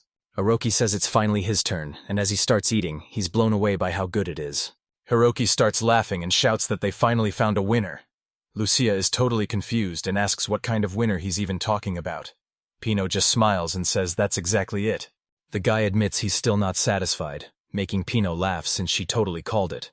But then she tells him it's time to go their separate ways and says she's super sorry. Liliana points out that Pino is always running around, so his shield is a total game changer. But Pino says they need to split up since she'll be completely safe gathering materials with Hiroki. Hassan points out that Pino is going totally wild with that shield, but Hiroki just laughs and warns them to stay safe since they've still got a massive trip to the apricot continent. Hiroki thanks the whole squad, then hooks Pina up with a brand new shield as a goodbye gift, and she's super stoked about it. Hiroki says it was a total blast. Lucia agrees. Hassan wishes them luck. Pino says they'll see each other soon, and Liliana tells them to stay safe. The guy tells them to keep their eyes on him, but he knows they're about to hit the apricot continent any second now. Hiroki thinks it's awesome they ran into these guys, and Lucia totally agrees. The guy jokes about sending them a friend request if he could, but Lucy is totally lost and asks what that even means. She suddenly spots something and tells Hiroki to check if that's actually a shop. And while he says it looks like one, He notices the shopkeeper is totally missing. They walk up to a shop when a tiny fairy flies out to greet them, bragging that she's got all the best loot for sale. Haruki is totally shocked to see a real fairy, but she tells them they've finally made it to her shop and invites them to check out all her cool stuff.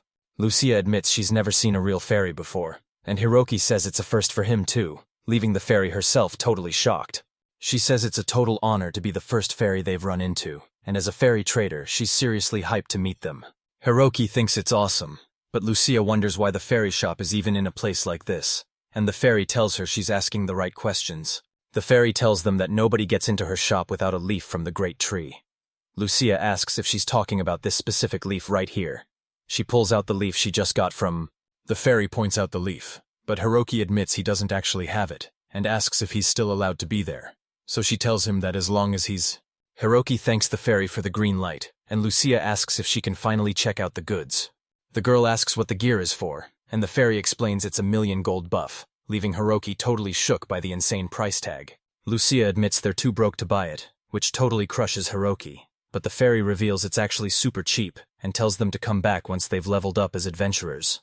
She tells them they've got to make magic bags, and when Hiroki asks what that's all about, the fairy explains it's a total fairy specialty, and says she'll use spatial magic on their gear for a massive surprise.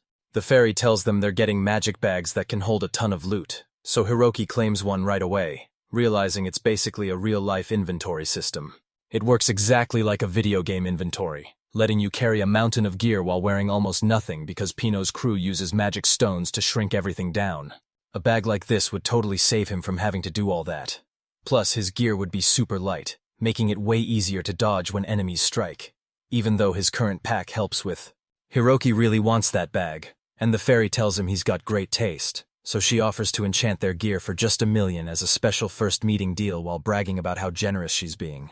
Hiroki collapses because he's totally broke, and Lucia agrees that there's no way they can afford something that expensive. Hiroki is dying to get that bag for his new healer journey, but he's totally broke and can't afford it. He wonders if he can trade something from Japan, so he starts digging through his bag and turns to the fairy merchant, hoping she'll be into his stuff while Lucia and the fairy just stare.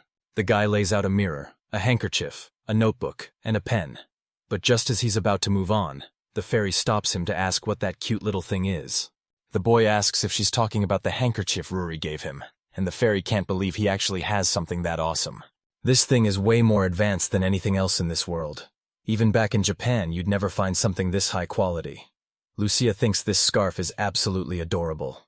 The fairy holds out a handkerchief and promises to craft him a magic bag if he hands it over, and Haruki is totally down for the deal. He's totally shocked she actually said yes, while Luki asks if he's really sure about this, and the fairy just starts screaming because she's so hyped. Hiroki says it's all good since those magic bags will make them move way faster, and Lucia's totally down with it if he says so. Haruki hated giving up Ruri's old things, but his main mission was breaking Ren's curse, and he knew Ruri wouldn't mind if it meant making the team way stronger.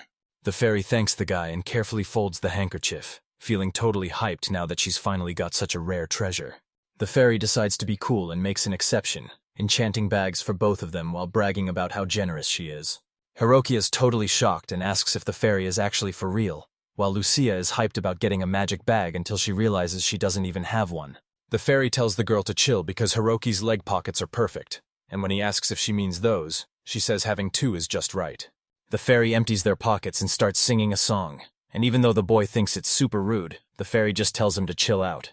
She says it's time to get moving, so the boy introduces himself as Hiroki, and since the fairy knows Lucia is close by, she decides to enchant Hiroki's bag first.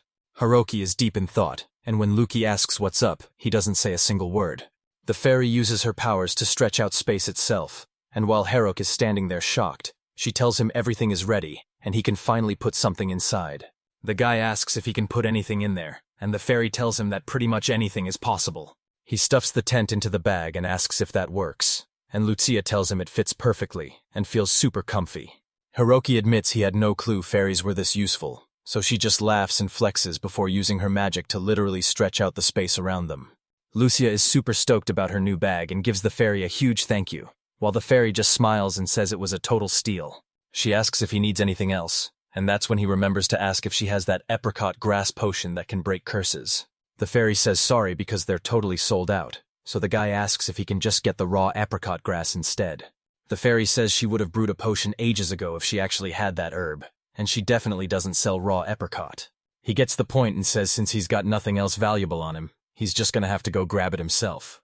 The boy tells her there are other ways to pay besides cash, and as she thinks about what to ask for, Roki suddenly gets a massive chill down his spine. But if it means saving Ren, he's down to do whatever it takes. Every instinct is telling him to run, but he forces himself to stay put. He swears he's... The fairy asks if he's for real, and says she's actually hyped for their meeting. She's got shops and spots all over the place, and she'll hit them up the moment that potion is back on the shelves. The young guy tells the fairy he's totally... Lucia is totally geeking out since she's never seen a fairy before, and Hirokia admits she's way bigger than he thought as he heads past the sea of trees. After a few days of traveling, they finally make it to the continent of Apricot, and Lucia is totally hyped to see those massive mountains. They spot a city way off in the distance, and when the girl suggests hunting for clues there, the guy's totally down to go check it out. After traveling for a bit, they finally reach Apricot, a city sitting right north of the Sea of Trees. Hiroki points out that this place is nothing like a normal human city. She's super hyped and explains that the lamp glows with real magic, pointing out that the whole area is packed with shops selling all kinds of crazy enchanted gear. Hiroki looks at the crowd and realizes they look just like regular humans, making him think this place is way more chill than he expected. Do we really have to beat the Demon Lord? It honestly feels like hanging out with him would be way easier than dealing with the Human King. He still has no clue what the Demon Lord even looks like, so he suggests finding a hotel first, and she's totally down for it. They finally make it to the Weathervane Inn. The boy asks about Liko right away. The girl tells him he's totally right. In Paysnot, they call. Lucia finally remembers the rumors everyone was talking about, and seeing the boy's annoyed face, she says sorry for blanking out while the girl points out they can just swap their money at the... Hiroki tells Lucia they've got some business to handle at the Adventurers Guild, so he suggests she just head over there. A little while later, they finally make it to the Adventurers Guild. The girl at the front desk gives the new guys a warm welcome. Hiroki tells her he wants to trade some loot for. She tells them the rate is 0.8 to 1, meaning 50,000 Lada only gets them 40,000, and asks if they're down to swap. Hiroki is totally stunned and starts feeling like this whole mission is going to fail. He realizes everything depends on the market prices in Apricot. The young guy finally agrees to swap the money. Then she asks about the apricot grass, but it's super rare, and even the guild is totally out of stock. The kid says he needs that herb to brew a curse-breaking potion, so he asks where he can track it down. She explains there's no exact spot where this grass grows, but they have a few leads, and the guy is dying to know what she's talking about. She says okay and explains that the herb only grows in spots packed with magic, but even then it's a total gamble if it'll show up, and the guy says he's down for the challenge. She cracks open the map and explains that magic is strongest in mountains, rivers, lakes, and forests. But since apricot grass isn't found underwater, they're down to just the mountains or the woods. The mountains are loaded with magic, but the monsters there are way too scary, so everyone sticks to the forests to grab herbs where it's weaker, but way safer. Hiroki notices the magic is way stronger up in the mountains, and the forest monsters are actually weak, and a girl who just showed up confirms he's totally right. She says sorry for bothering him and asks if he's Mr. Hiroki, and when he says yes, she's hyped. She was right since someone else was just looking for that same... She tells him they need to let Mr. Hiroki know they're heading to the mountains, and the boy instantly realizes the message is from Ren, which she confirms is exactly right. He figures they can split into 2 groups and is totally down to head into the forest. The girl asks about the potion to break the curse, explaining they'll need a pro-alchemist to brew it from apricot grass, and the guy is totally caught off guard. They finally realize they totally forgot that someone actually had to be strong enough to pull this off. The girl points out that no alchemists study at the guild, so they won't be getting any. Haruki thinks back to his alchemist squad and Pino, wishing he could just send them a quick friend request. He's not totally sure if Pino is a pro-alchemist, but maybe she knows some experts, and Lucia realizes they totally forgot to ask where they're even going. The guild girl tells them not to give up just yet because the guild can still help them hire an alchemist. Hiroki admits the girls are right and tells them to post an ad, while Lucia says if they find just one alchemist before they get that apricot herb, they'll be totally fine. He's totally down and tells her to start the hunt, while the guild girls point out the exact spot on the map where that herb is hiding. The deeper they push into the woods, the crazier the magic gets, but the monsters waiting there are way tougher too. Even after being warned about the massive risk, they decide to dive straight in anyway. A little while later, the group finally hits the cabbie exchange, and the hero spots a wild mix of demons, beastmen, and elves all over the place. He realizes there's a huge mix of different races here, and Lucia explains that back in the capital of Paisanot, it's almost always just humans. The guy is totally shocked again and shouts Lucia's name, making her ask what's even going on. The guy shows off this super weird creature and asks what it is, so Lucia tells him it's called a pakara. He asks if they're really hitched to carts like horses, and when the girl says yes, Lucia explains they're super fast, but you have to book them way in advance. Lucia tells him to watch out while the kids play near the creatures, but the guy warns them to get away from the animals right now. Lucia says they look cute, but they're actually super aggressive, and these pecorists definitely won't let any strangers get close to them. They hopped into the cart heading for the apricot forest, and the whole ride there, the guy was totally lost in his thoughts. Spending the whole day in a cart is a total nightmare, but Lucia says there's no way around it since every ride is just that rough. He finally realizes how awesome his world's tech actually is, and man, he really misses that cozy rocking feeling. Lucia tells him to just use those new pillows if he's uncomfortable. He's totally down, and she decides to grab one for herself too. Hiroki says it's decent, but he's seriously hoping this ride doesn't drag on forever. A bit later, Lucia wakes the guy up to tell him they've finally arrived, teasing him for sleeping like a baby after all his complaining, while he's just shocked they got there. He rubs his shoulder and groans about being stiff, but Lucia tells him it's because he didn't move an inch while he was sleeping. The kid says sorry for the heavy load and notices it's already getting dark, but the man just laughs and tells them they must be totally exhausted. He promises to swing by every single day at this exact time to pick them up. The kid gives him a huge thanks. Lucia points out it's getting dark and says they should just crash here. Sleeping outside was basically his daily routine, so he just started grabbing some wood to get things ready. With these magic bags, they can pack up all their cooking gear and a ton of food. Now, traveling long distances is going to be a total breeze. Lucia says the meat tastes absolutely amazing. The next morning, the crew is ready to hit the road, and when he asks where they're headed, Lucia tells him she already found their next lead in the city, which Hiroki thinks is magic is way more intense in places like springs and caves, so they head north for a day to hit a spring, and then travel one more day to reach the cave entrance.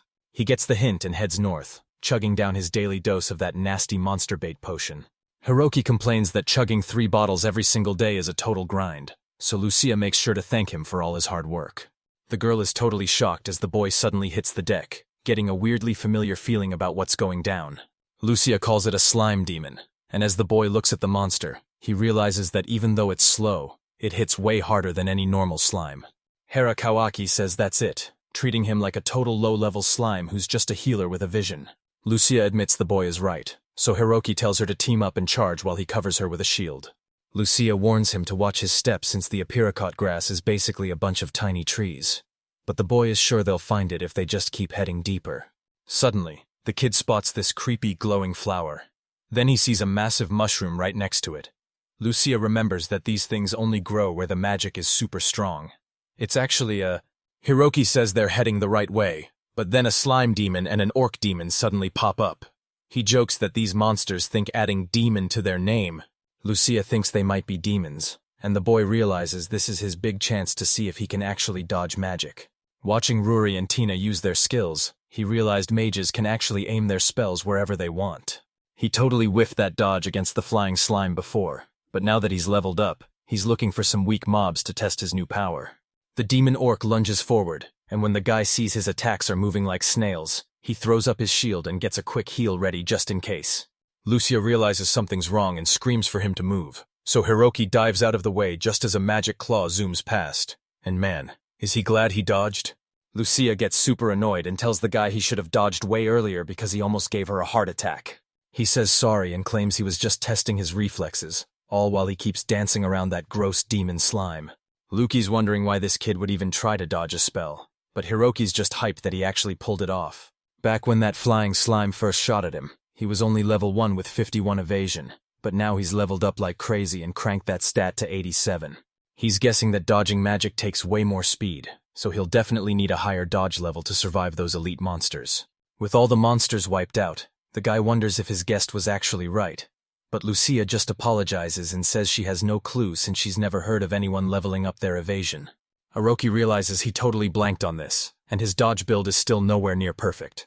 2 days later, they finally reach the spring, and while Lucia thinks the place looks amazing, Hiroki reminds her they still need to find that apricot grass, so they start hunting for it right away. They search all over the water's edge, but Herkoi finds absolutely nothing, so Lucia says they're stuck camping there for the night while Hiroki hopes they're... It's the fourth night deep in the woods, and our guy is scrambling to find exactly where that cave is hidden.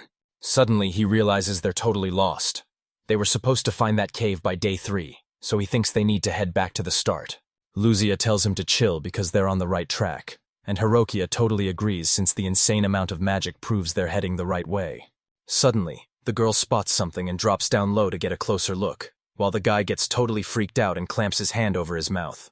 They're suddenly staring down a massive horde of goblin demons, and the guy counts at least 30 of them, including a dangerous magician.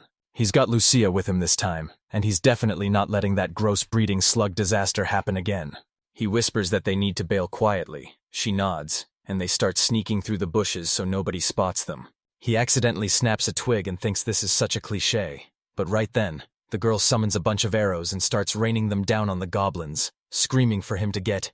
He knows he's cornered and starts sprinting the other way, but since that monster bait potion is still working, every single beast is going to be right on his heels.